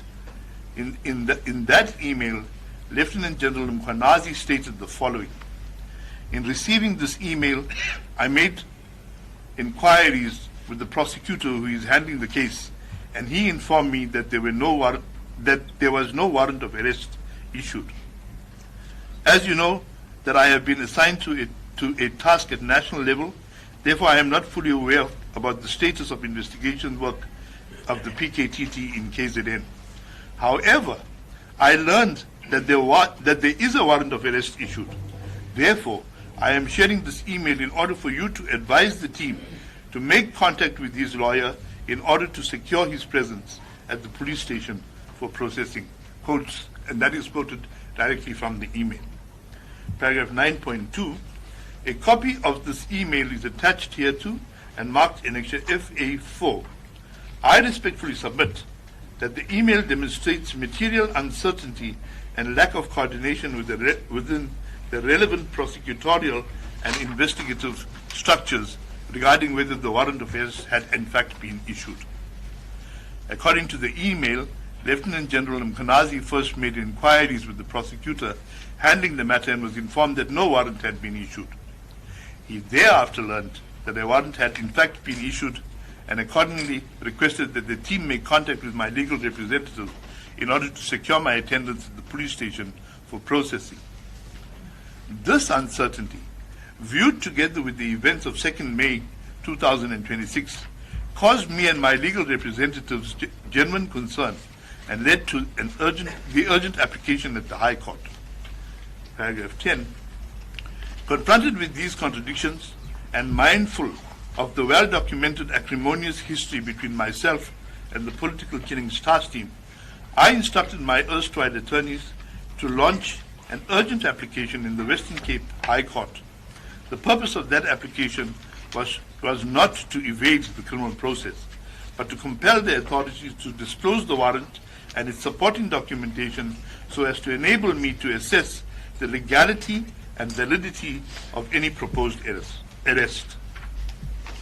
An urgent application was duly brought under Western Cape High Court case number 2026-09992. The respondents cited were the Acting Minister of Police, Lieutenant General 𝐬𝐮𝐬𝐫𝐤𝐻𝐿 in his capacity as Provisional Commissioner of KwaZulu-Natal, and Lieutenant Colonel Majila, Commander of the PKTT. On 5 May 2026, Justice Njokweni granted an order in the Western Cape High Court directing the second and third respondents to furnish my erstwhile attorneys within 24 hours with a copy of the J50 warrant of arrest, together with all supporting documentation submitted in support of the warrant application, subject to the proviso that personal information such as identities of informants and specific addresses could be redacted. A copy of the order is attached hereto and marked Annexure FA5. In paragraph 12, on the very same day and before the respondents had complied or even begun to comply with the court order, I was arrested at my parliamentary residence in Pelican Park. I was conveyed to Cape Town Central Police Station, where I was served with the SAP 14A Notice of Rights attached hereto and marked Annexure FA6. It was only at this point that I was shown the J50 warrant of arrest for the first time. I record too that the address reflected on the warrant documentation is 33 Annette Drive, Montrose Park, Mitchell's Plain, a property at which I have not resided for approximately 15 years. This further demonstrates the unreliability of the investigating officer's submissions regarding my address. I respectfully submit that the failure by the respondents to comply with the High Court order of Justice Njokweni prior to effecting my arrest is a matter of serious constitutional and legal concern. It is directly relevant to this Honourable Court's assessment of the bona fides of the investigating authorities, and consequently to the question of whether the interests of justice required by my continued detention. I further draw this Honourable Court's attention to the supporting documentation placed before the magistrate in support of the warrant application, in which the investigating officer stated that I could not be arrested in the normal way because more people will know about it and might alert him. The investigating officer's stated basis for classifying me as a flight risk was threefold. 1, that I have a number of addresses. 2, that those addresses are spread across distant provinces, making me difficult to locate. And 3, that he was uncertain whether I had remained a member of parliament. Each of these contentions is factually incorrect and without evidential foundation. I address them comprehensively in the flight risk assessment below. Residential address, paragraph 15. My primary residential address is 24 Wembley Drive, London Village, Mitchell's Plain, Western Cape. This property was purchased by my wife and has been our family home since 27 February 2026, approximately 3 months ago. Prior to this, our family resided at 66 Korenhof Street, Westridge, Mitchell's Plain. The current property is bonded. A copy of the title deed registration is attached hereto and marked as Annexure FA7. My alternative address is Unit 23, ERF 1219, Buck Road, Pelican Park, Cape Town, Western Cape, being my parliamentary resident allocated to me as a member of parliament. Confirmation of my parliamentary village allocation is attached here to marked Annexure FA8. Paragraph 17. Crucially, it was at this parliamentary address that I was arrested, which is itself compelling evidence that I am neither a flight risk nor difficult to locate. Prior to my arrest, I participated in multiple media briefings in which I publicly declared my willingness to surrender myself. I cooperated fully upon arrest, walking voluntarily with the arresting officers uncuffed to the police vehicle. Paragraph 18. Furthermore, my legal representatives have made contact with the commander of the PKTT, Colonel Majila, and and furnished her with an affidavit deposed to by my wife confirming my residential address. That affidavit is attached here to marked annexure FA9. His personal circumstances and marital status. I respectfully submit that the suggestion that I have a number of addresses and I am therefore a flightless is contradicted by the documentary record. The only two addresses associated with me are my family home and my parliamentary residence, both within the Republic, both known to the authorities, and both disclosed on the warrant documentation J15 annexed hereto. Furthermore, I have never owned, let, or lived out of Cape Town. I am married to 𝐿𝐿𝐼𝐻𝐿𝐼𝐻 Adams. We were first married in terms of civil rights approximately 12 years ago, thereafter divorced and subsequently remarried in terms of the Muslim rights on 11 April 2023. We have two children together, a daughter aged 18, currently in grade 12, and a son aged 16. In addition, two of my wife's sister's children, aged 17, currently in grade 11, and aged 15, currently in grade 9, have been residing with us for approximately the past month. All the children are South African citizens and are enrolled in full-time schooling in the Western Cape. My eldest daughter is currently in grade 12, a final year of secondary schooling, and academically the most consequential year of her life. My arrest has caused her immeasurable distress at a critical juncture.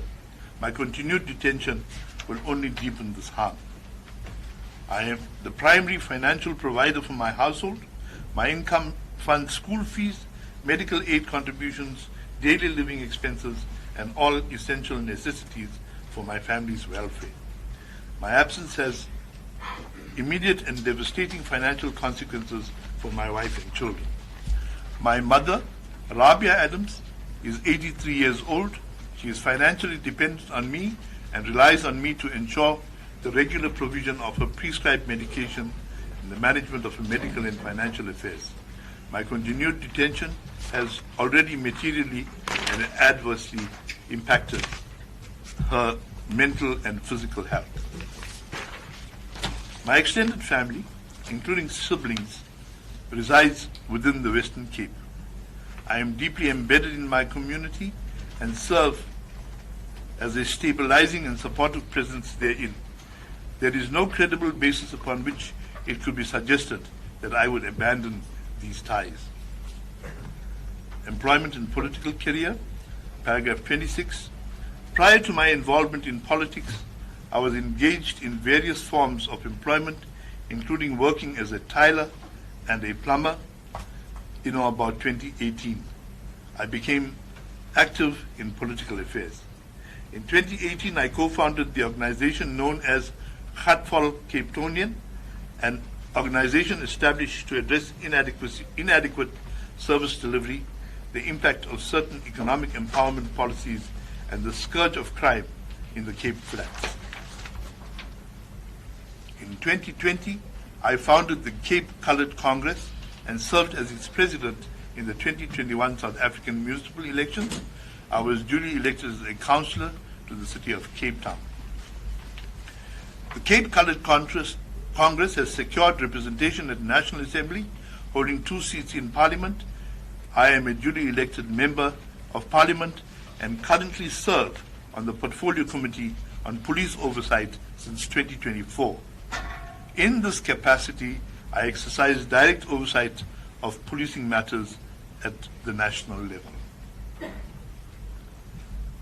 I earn a monthly remuneration of approximately 140,000 rand. I have a fixed, verifiable and permanent income and no financial incentive to flee. I suffer from arthritis in my right shoulder, for which I am currently taking prescribed medication, 𝐼𝐻𝐿𝐼𝐻𝐿𝐼𝐻, and in respect of which I am in the process of scheduling a surgical procedure.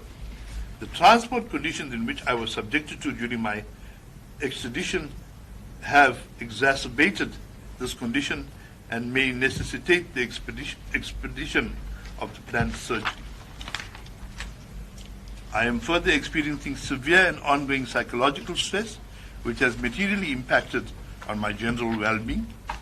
This court is respectfully asked to take judicial notice of the well-documented conditions prevailing in South African correctional facilities, which are overcrowded, chronically under-resourced, and not conducive to effective management of either physical or mental health conditions.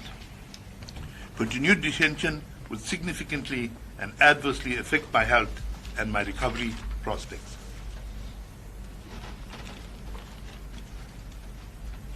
Assets, paragraph 35. The immovable property situated at 24 Wembley Drive, London Village, Mitchell Plains, Western Cape, is registered in my wife's name. The bond obligations in respect of this property are met by my wife from the spousal benefit she receives from me. I do not hold any movable property or other of the criminal proceedings factually without foundation. I confirm that I am a current, active member of Parliament, serving on the Portfolio Committee on Police Oversight. This is a matter of public record. My parliamentary status renders me eminently traceable as relate to interactions with people detained in correctional facilities and met the investigating officer as a potential witness in these proceedings, save through the lawful channels and in accordance with any conditions imposed by the court order of Justice 𝐬𝐿𝐵𝐿. The clandestine approach adopted by the PKTT, the use of my former addresses on a warrant documentation, and the treatment of Mrs. Brown's family raises serious concern about the conduct of the investigating officer and the integrity of the process itself. As continued detention directly impairs my ability to perform my constitutional and legislative duties, including participation in parliamentary sittings, committee work, and the representation of administration of justice while vindicating my constitutional rights. Be deposited with the court forthwith. That I surrender my passport, F245, that's the applicant's case in these bail proceedings. Thank you. Mr. Martin. May it please the court. Unfortunately, the supplementary affidavit, I think we've tried to, we do not have the copy of it. And there is one aspect that we wish perhaps to reply to, particularly raised in this supplementary affidavit. It shouldn't take us... You're going to refer me to the authorities that say you can reply? We beg leave to the court, or unless maybe we can deal with it in arguments, if needs be. That would be more appropriate. Please, the court. Are you ready to address Mr. Martin? Can you give us just 5 minutes to 10, and then we address the court. Mr. Gaynor? I am ready, Your Worship, to argue. Then the state has asked for some time. I will give you 10 minutes. 10 minutes, thank you. And I will be back. Thank you.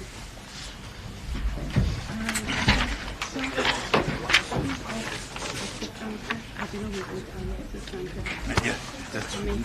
Because I see the timing is too high. And I'm going to use that instructions. The one with the instructions. But I see them there. Okay, I will use it. No. I get I took both copies out to the, sorry. Yes,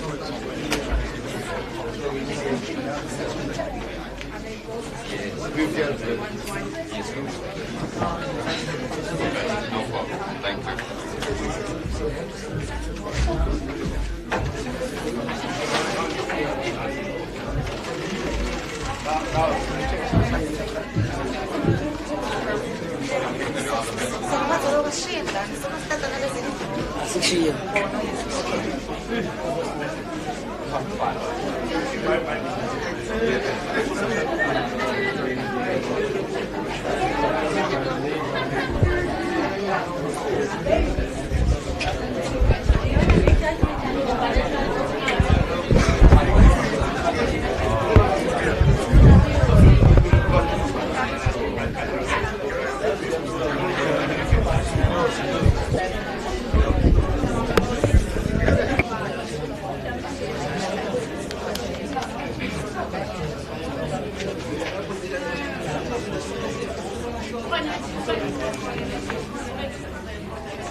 No, it's not a problem.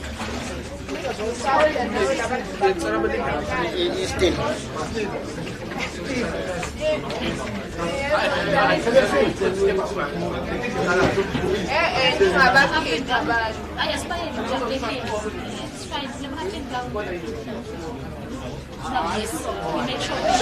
Sorry, gents. Can you switch off? There's just one postponement that the magistrate.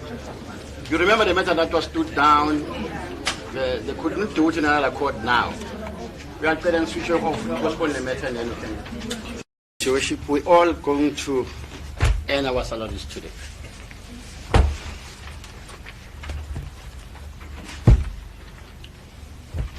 Recall the matter of State versus Fadiel Adams.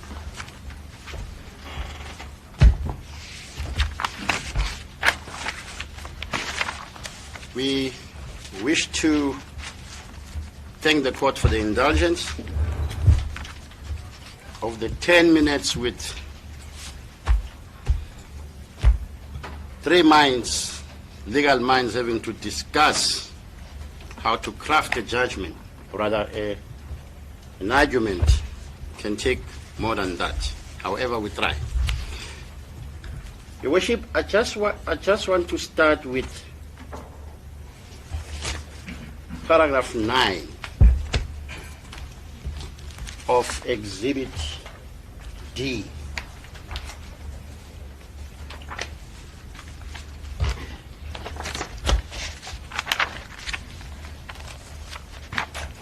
This comes on the wake of a letter which is attached on Exhibit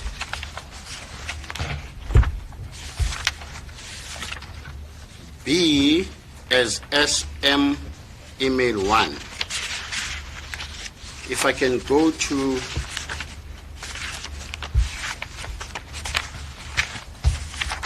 the 8th page of FSM email 1, Your Worship.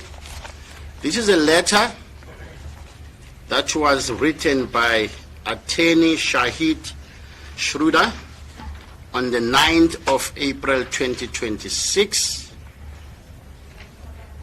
to the Minister or the Acting Minister of Police,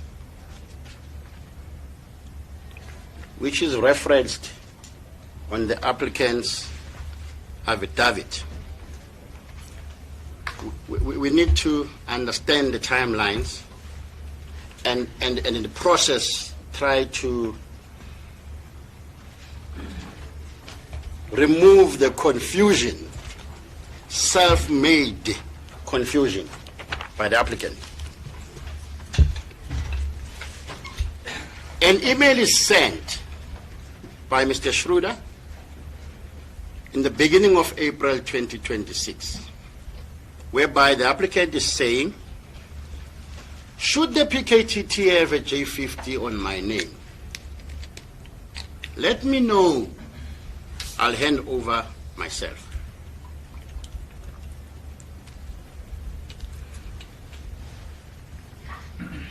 Well said, nothing wrong with that. Now, he says in 9.1, from paragraph 9, there was a confusion. He didn't trust this warrant He had to rush to court to get a court order because there was confusion. And it appears, Your Worship, the confusion is made by an email that is sent by the office of Lieutenant General Mkhwanazi on Sunday, the 3rd of May, which is attached as FA4. Can we read FA4 properly so that we show the self-imposed confusion by the applicant? Morning, General. I've heard that you are looking for Mr. Adams, PM, and thought that I must share this letter, which was emailed to the acting Minister of Police, and the copy was sent to me in April 2026. It starts like that. But the applicant chose not to put this part or this portion of the email on paragraph 9.1 because the next paragraph talks to the previous paragraph.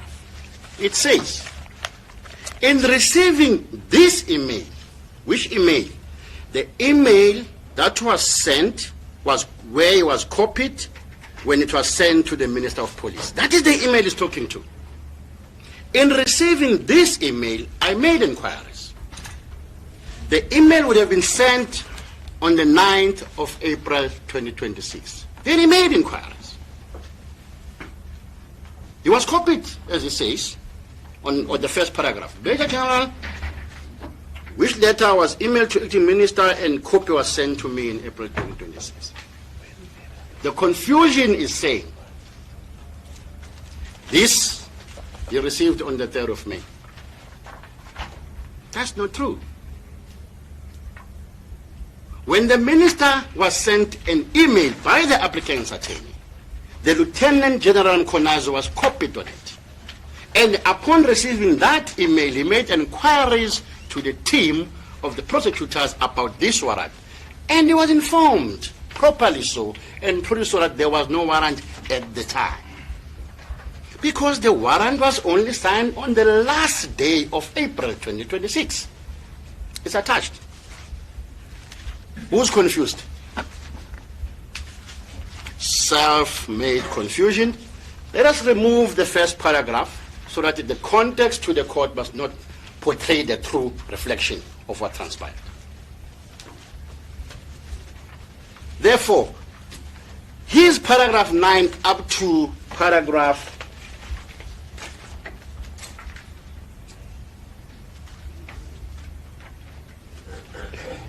14.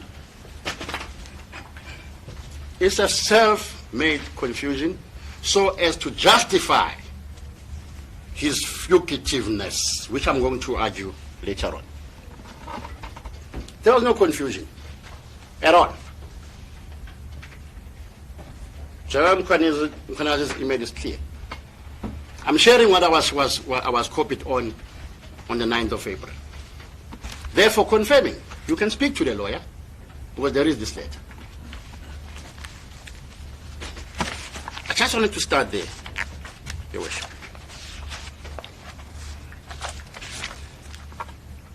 Let us again, in the same breath, understand the court order.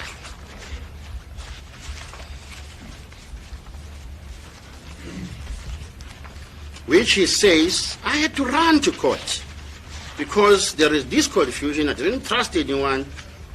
And they attached the court order. If I can just get the copy thereof, Your Worship. The next document. F5. Yes. FA5. If the applicant was honest and understood the email as it is portrayed, there was no need for this. FA5. Ex parte application, paragraph 7. That a rule nisi is issued calling upon respondents. The respondents here are the Acting Minister of Police, Lieutenant General Ntanta Mkhwanazi, Provincial Commissioner of KZN, Lieutenant Colonel Machila, the Deputy Police Commissioner and Acting Crime Intelligence, Detecting rather. I don't know whether that is his post. That a rule list is issued calling upon respondents to show cause, if any, within 24 hours of the service of this order, to the above Honorable Court why the respondent should not comply with the order. It is not saying comply.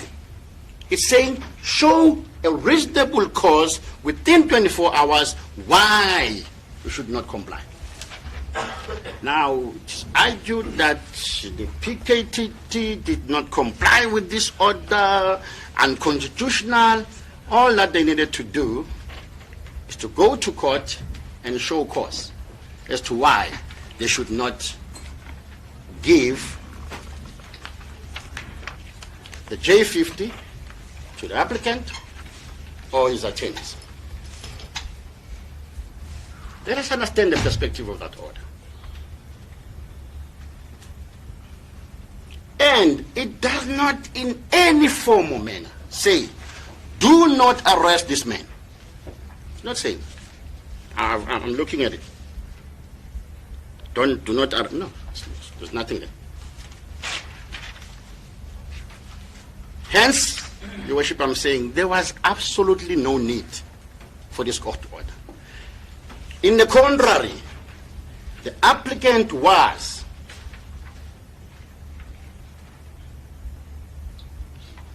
trying to delay as much as possible his arrest. And in the meantime,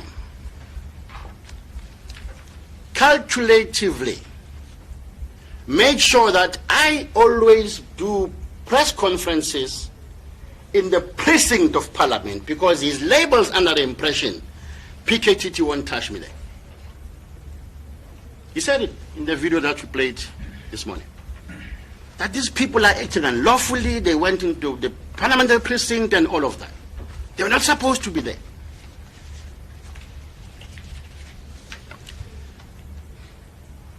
I will argue this further when I deal with section 60, subsection 4. Perhaps let us start there.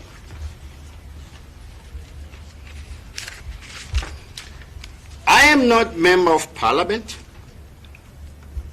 neither are my colleagues or police.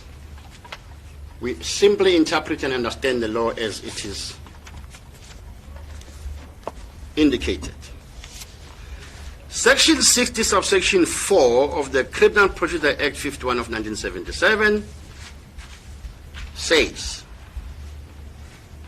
the interests of justice do not permit the release from detention and an accused where, 1, or more of the following grounds are established. You only need one, Your Worship, to be established, that you should deny bail. There's a bonus of saying if there's more, you can consider.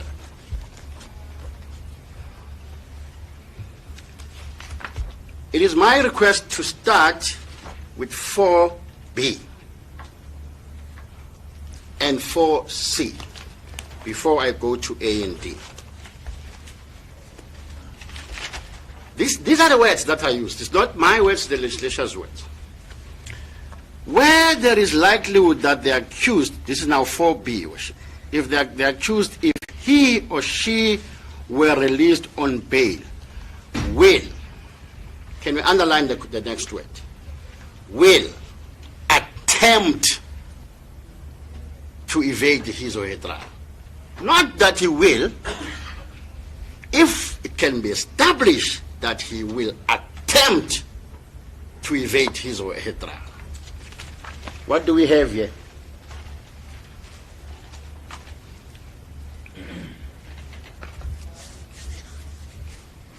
We have an applicant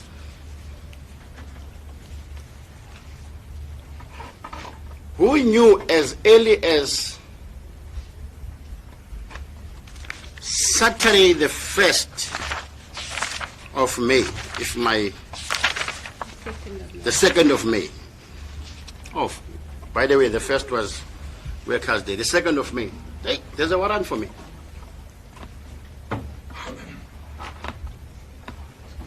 He did not stay in his houses.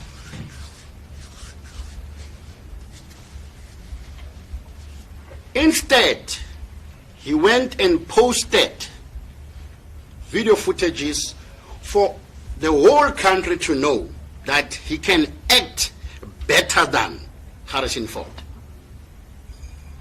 Harrison Ford was a fugitive from justice in the movie. He says, that man, I'm better than him. He told everybody.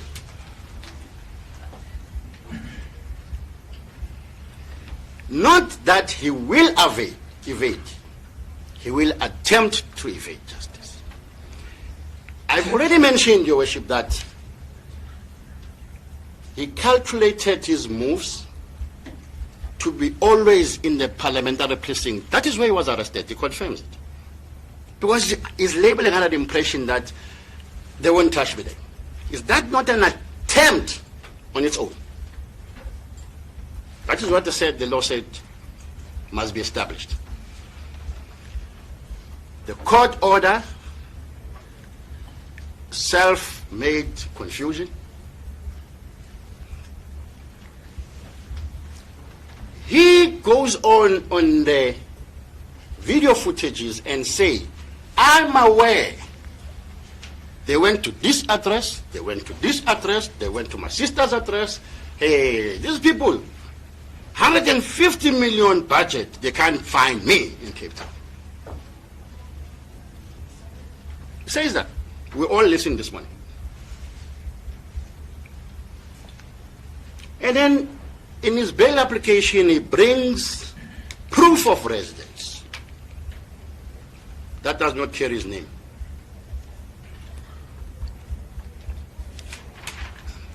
I went through that document thinking, Mr. Adams' name will be there on the deed.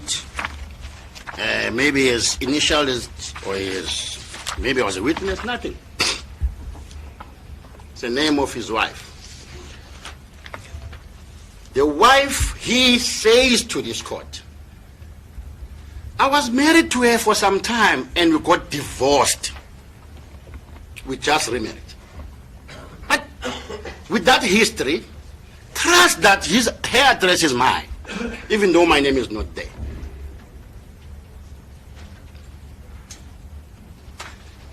He goes and confirms an address in Parliament.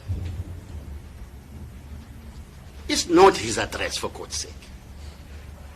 He attaches a letter from the public, from the Department of Public Works. By virtue of his party having appointed him to represent the party in Parliament, he stays in that address. If the party tomorrow says, Mr. Adams, vamos, he ceases to be a resident in that address. We don't need to prove or establish that he will evade. We can only do so by saying he will attempt to evade. We believe we've established that.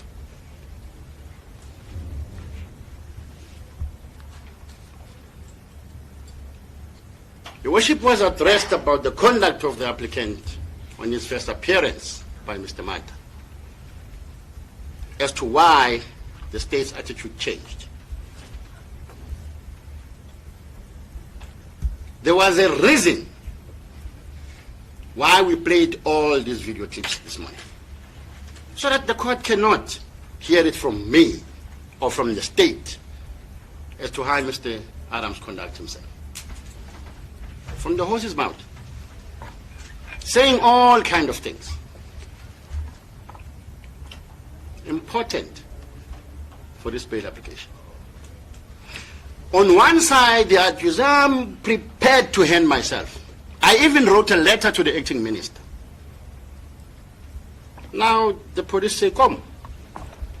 As we're taking your invitation, come.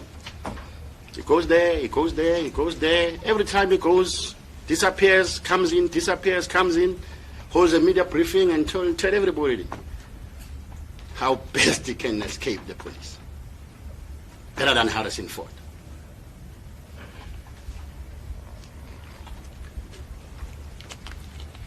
On Exhibit E, he says, Your Worship, paragraph 3, the last sentence. I was satisfied.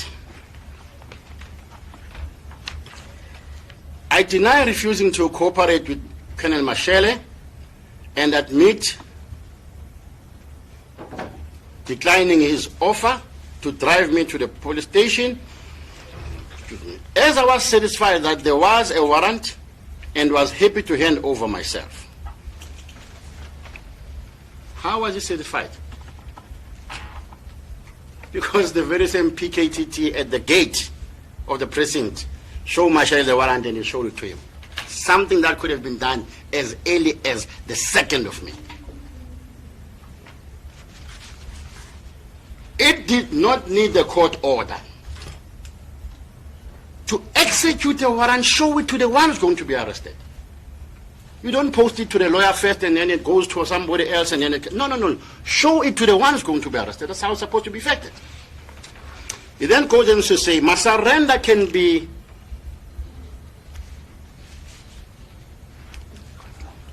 confirmed. I was looking at Mr. Kangai thinking when I assist with the reading of this one. Confirmed by both SAPS members and the camera footage. I request this court to go and look at the footages, maybe from one of the members here. You'll be shocked to see Mr. Mashele actually grabbing the applicant. Grabbing the applicant, let's go. He has invited you to do that. It's not us, it's the applicants. Go and look at the footage. You'll see that. That is the aspect that we wanted to lead as a supplementary based on what he raised here, Your Worship. But as Mr. Adams has said you can, then Your Worship can. 4C. We've established one. Submit. Now, we're giving Your Worship a bonus of saying no, there's more. Where there is likelihood that the accused, if he or she were released on bail, once again, will attempt to influence or intimidate witnesses or to conceal or destroy evidence. Will attempt to influence, will attempt to intimidate, will attempt to conceal, and will attempt to destroy evidence. SM6.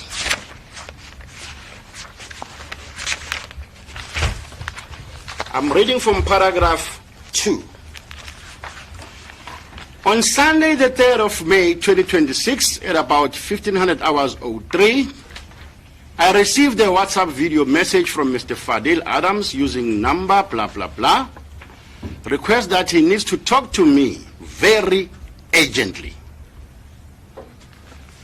It's not the witness who called Mr. Adams. It's Mr. Adams who initiated the process. He is aware, he has told us on the video, that the police officers of the PKTT are looking for me for having taken a statement from a hitman in prison. He's aware. And therefore, the person who assisted him to do so is a potential witness. He then starts initiating the process. This was followed by a WhatsApp voice call at 15:15, which I did not answer. Then on Monday, another day. We tried on the first one, we go to another day. Can we look at this? The 4th of May at 12:05 at night. This man is not sleeping. 0005. Mr. Fadiel Adams calls me again on WhatsApp, and I did not answer. We are not establishing him having influence, him making an attempt to influence. Paragraph 3. On the 4th of May 2026, he then called again using WhatsApp. I did not answer. Due to the volumes of calls I was getting from him, at 10:11 I then decided to call him back using my WhatsApp. There was an indication earlier on, Your Worship, from the affidavit of the IO that the attorney, Mr. Schroeder, said the applicant keeps on changing his numbers. This is evidenced by Mr. Adams making a video call to this witness. It's me, don't worry, it's me. This is attached on SM7.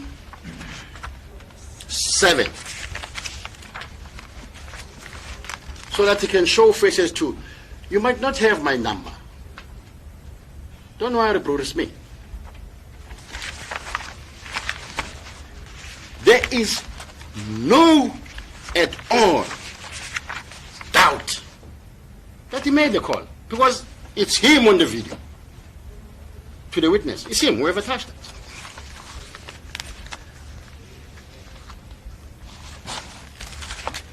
Now, I asked him why he was calling me and warned him that he has to put me into trouble.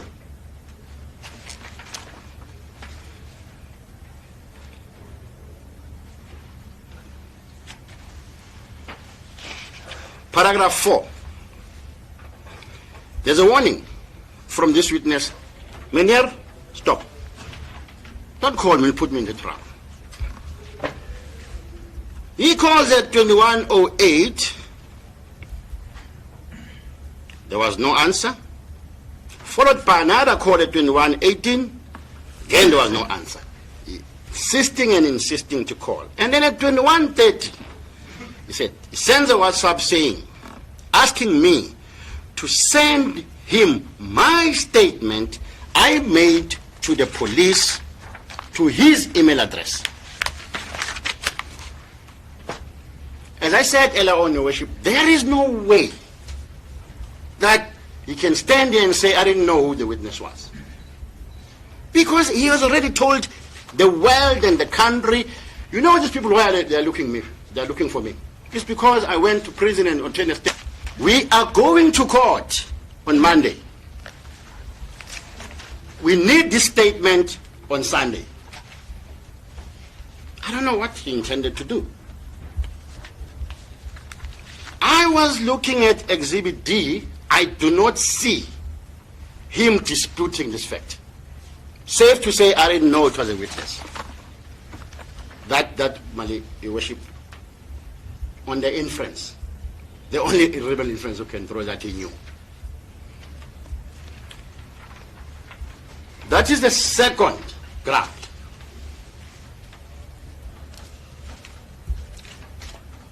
D. Because I'm following what the law is saying, one or more. Where there is likelihood that the accused, if he or she were released on bail, will undermine or jeopardize the objective or proper functioning of the criminal justice system.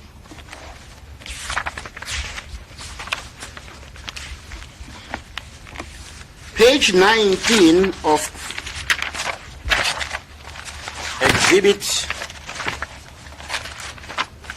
GSM5, Your Worship, says the order of the Equality Court. The following order is granted. It is hereby declared that the utterances made by the respondent against the municipal manager of the city of Cape Town, Mr. 𝐬𝐮𝐬𝐫𝐷𝐬𝐿, Mr. Maza, constitute unfair discrimination, hate speech, and harassment. 2. This is the court order.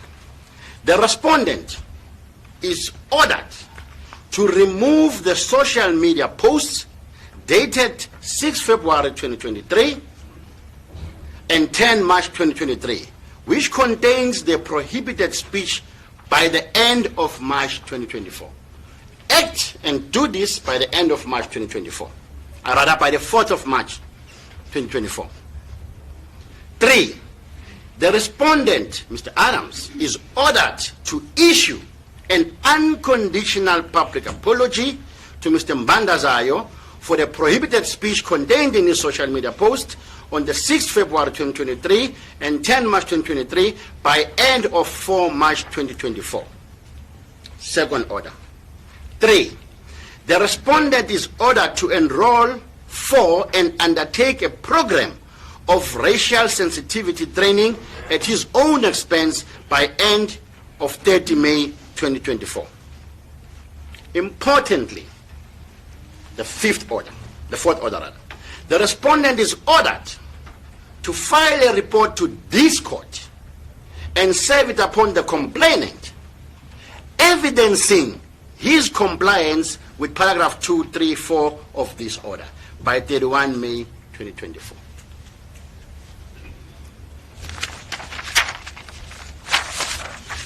What's his response?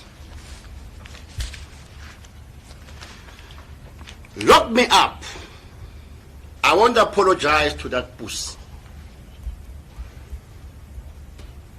The Equality Court finds that I've discriminated against the city manager, who is discriminated against me, against us. Fuck the court. I'm not going to apologize to that. I'm not going to mention that name again. Fuck the court. In his exhibit D today, he was going all around saying the PKTT did not comply with the court order, that he went to the High Court of Judge, just forgot the name, may I apologize to the judge, 𝐿𝐮𝐬𝐫𝐿𝐻𝐿, where the other parties were not even given an opportunity to respond. But he himself says, I'm aware of this court order, but I'm not going to apologize. Fuck the court. Then the complainant said, okay, we are not apologizing. You are not giving me a report that you have enrolled with the program, we have apologized publicly, we have removed the post. She goes and opens a charge.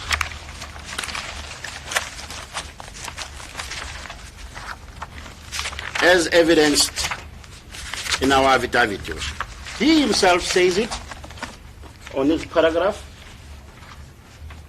where he says he's got a case, Cape Town. If I can go to that quickly, Worship. Cape Town Central 311 of 3/2024.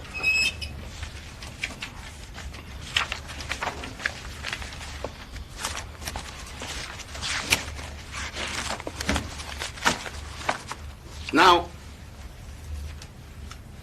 has the state not established that he's got a history of giving the courts middle fingers?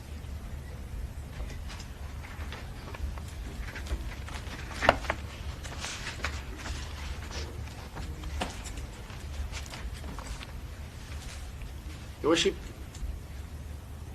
the court can choose one of the three, because the law allows you to do so. If it has been established, on the two at least we showed the attempt. On the other one we proved the existence of his criminal conduct. Going to A,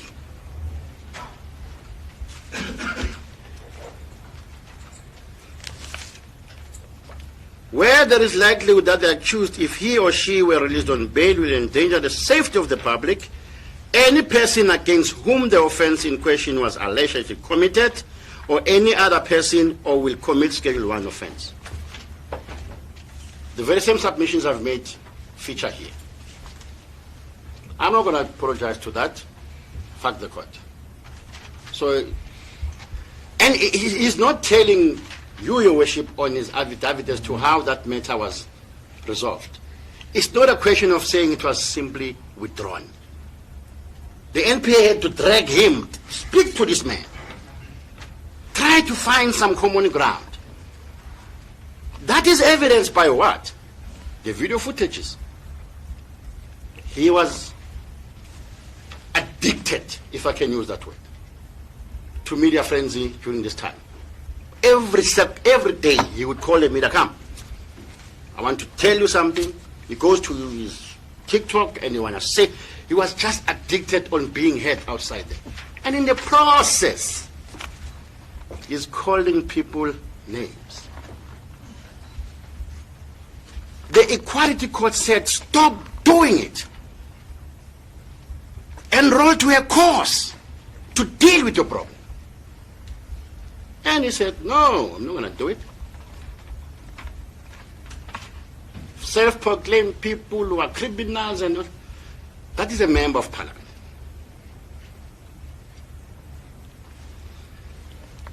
And this I understand perfectly why in his affidavit he wants to confuse the two issues. On one, he is a member of parliament as appointed by his political party. And he becomes, two, a member of a portfolio committee by virtue of him being a member of parliament. And there are rules and regulations that operate with the committee. It does not take away his responsibility as a party member to go and do whatever he wants to do on the benefit of the party. He can go to Westfield Prison to meet people on the benefit, him as a party member. And say, look, I'm here to understand how are the prison conditions. And then he reports to his party and then they say whatever I want to say. But you cannot come shield yourself as a member of a portfolio committee and do what the job that the portfolio committee did not ask you or mandate you to do. He knew very well, Your Worship, that had he come there as a member of the party, he was not going to get escorted. He was not. He was not going to get an official escort because he is as a personal person in his personal capacity as a member of the party. Put loosely, if I can read this.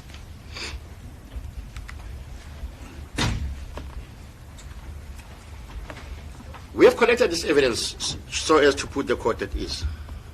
It is important to distinguish between an individual, maybe let me start here.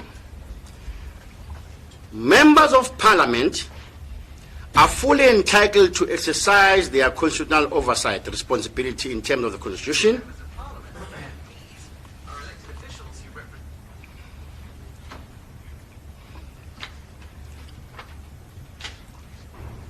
in terms of the Constitution and the rules of the National Assembly. However, where a member purports to act on behalf of a portfolio committee or to carry a committee mandate, this requires prior and formal authorization through the committee processes, which we have investigated and established there was none. In terms of the rules of the National Assembly, portfolio committee act through collective decisions of the committee.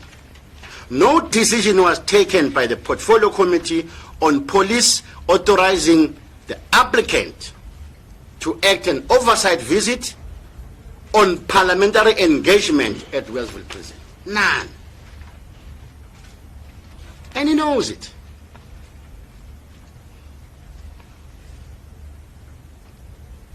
Is that not a misrepresentation of facts? Your Worship, my colleagues can tell you I even asked, perhaps we should get a breakdown of what cost did the Metropolis incur to take this man. I mean, petrol is expensive these days. I mean, everybody knows that. For him to be transported from King Shaka to Westville and back, and those members did not have to do their other official duties. Maybe the other members who would have been stuck on the entry, they would have come to assist, but there is this member who says, I'm a member of parliament, here's my identity. He goes in to the prison with the phones, takes a video of the inside of the prison, and does not report back to portfolio committee and say, my fellow members published this.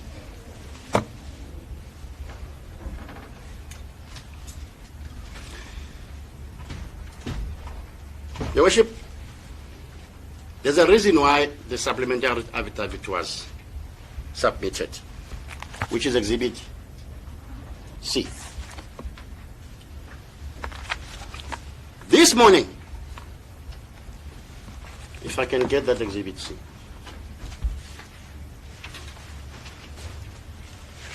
This morning, Your Worship would have listened to one of the video footages. In fact, I don't think it's a video footage.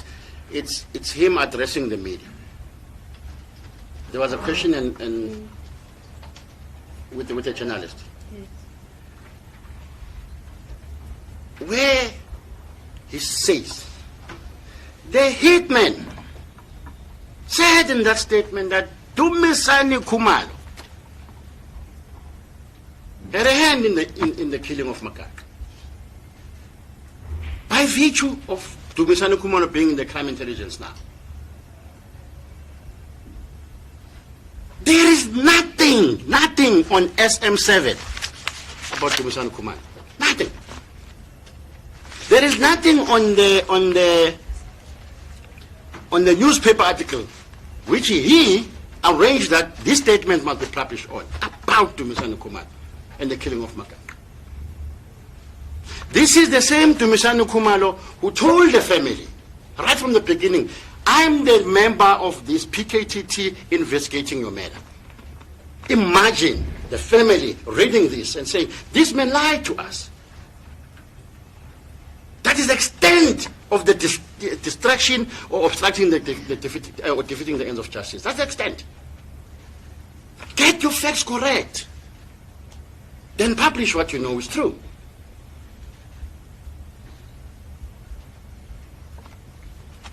Your Worship, is this the man that is supposed to be granted bail? I beg to differ.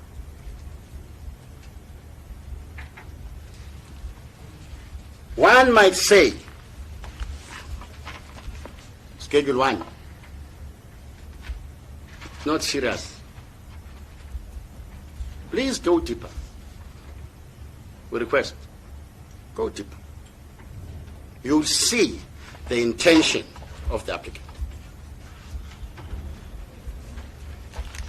Your Worship, if may I just convene.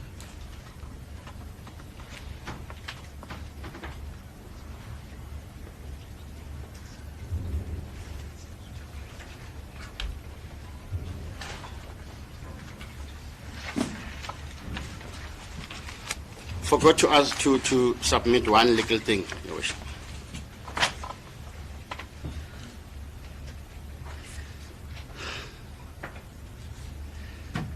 It took years for the matter of Zinso Makaka to even start. There were a lot of problems.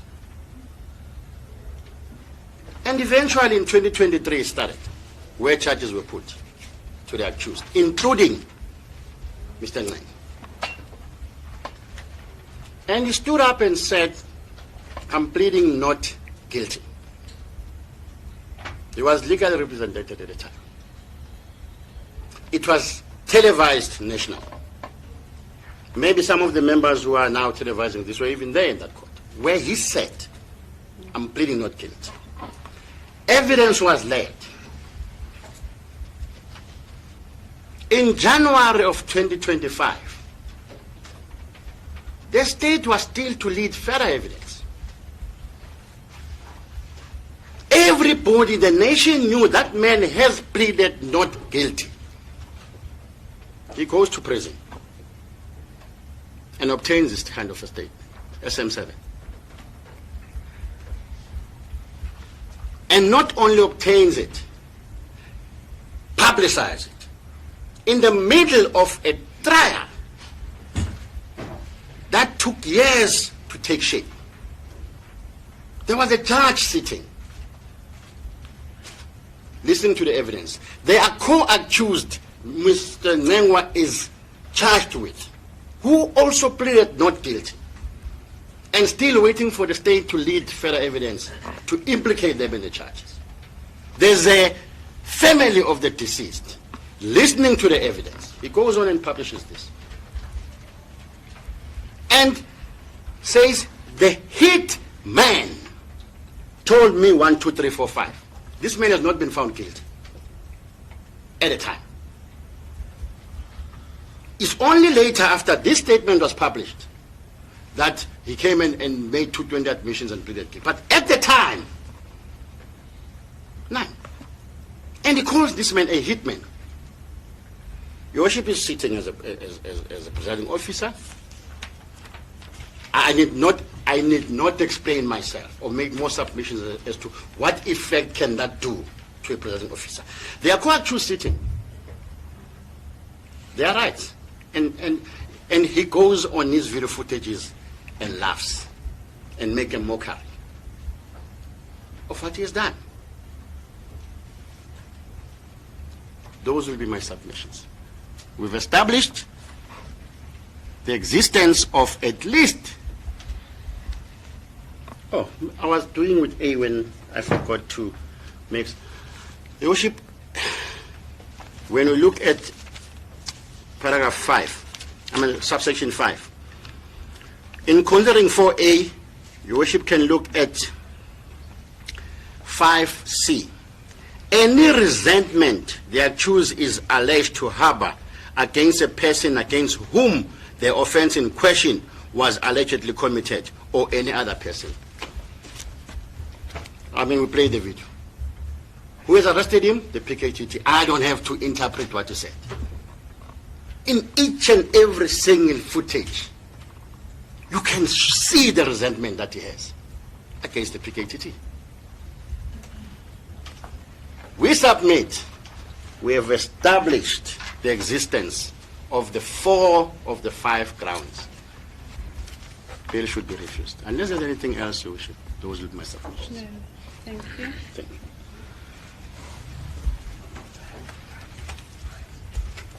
Can you look at your diaries, please?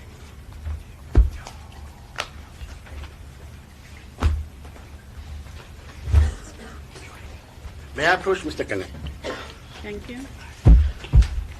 Another thing, Your Worship, that I forgot. We will make a, here is it. It's a, I think I will show to Mr. Kangai first that these are the videos that we have put in the USB for the court to watch it. But can I approach Mr. Kangai for the date? Yes.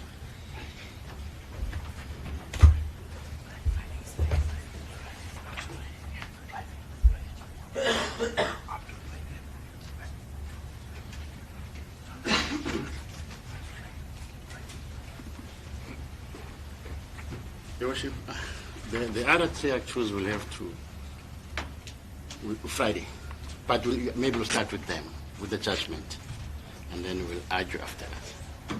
They were set for 2 o'clock this afternoon. Yes, I Your saw Worship. the looks on their I saw that. I think the Worship can start with that judgment on Friday, and then it can listen to us after that. Unbeknown to you at this stage and everybody else, I have a court road. I do work, just for your information, and you know the work that I deal with. We understand, Worship, but it's just a request. And I have a full row for Friday. 11:30 Friday? I would propose that we deal with it in the next 2 days, because on the 18th I started the matter in the High Court, and I'm only available thereafter on the 19th. the 21st to 22nd of June. So tomorrow or Friday is suitable to me anytime. Well, if we start on Friday morning, what time on Friday? We're in your worship's hands. Right, 'cause then, okay. Is 11:30 suitable? I think it is. I'm just worried about that bail ruling. Maybe your worship can start. Oh, don't worry about that. And do you know how many others I have? 11:30. We will show this to our colleagues and then hand it over, even if No it's after the adjournment. No problem. I don't know whether We trust you. it's SM124, I think. Part 1, yeah. SM1. And Just you are of the belief that I want that? Your worship, if your worship is... Thank you. Then we can adjourn to Friday the 15th, yes. Mr. Ganga? 11:30. You will be ready with your closing address then. I will be ready, your worship. All right. Right then, Mr. Adams. Friday the 15th at 11:30 we will resume with your matter. Thank you, Your Honor. Thank you, sir. May I take the pleasure of doing what I've started doing when I was a first appellate and say to the court, that is the role. Thank you. Thank you. Thank you, everyone. Have a good afternoon.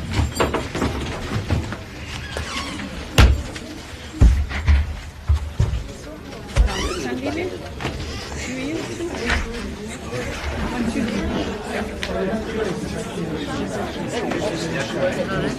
You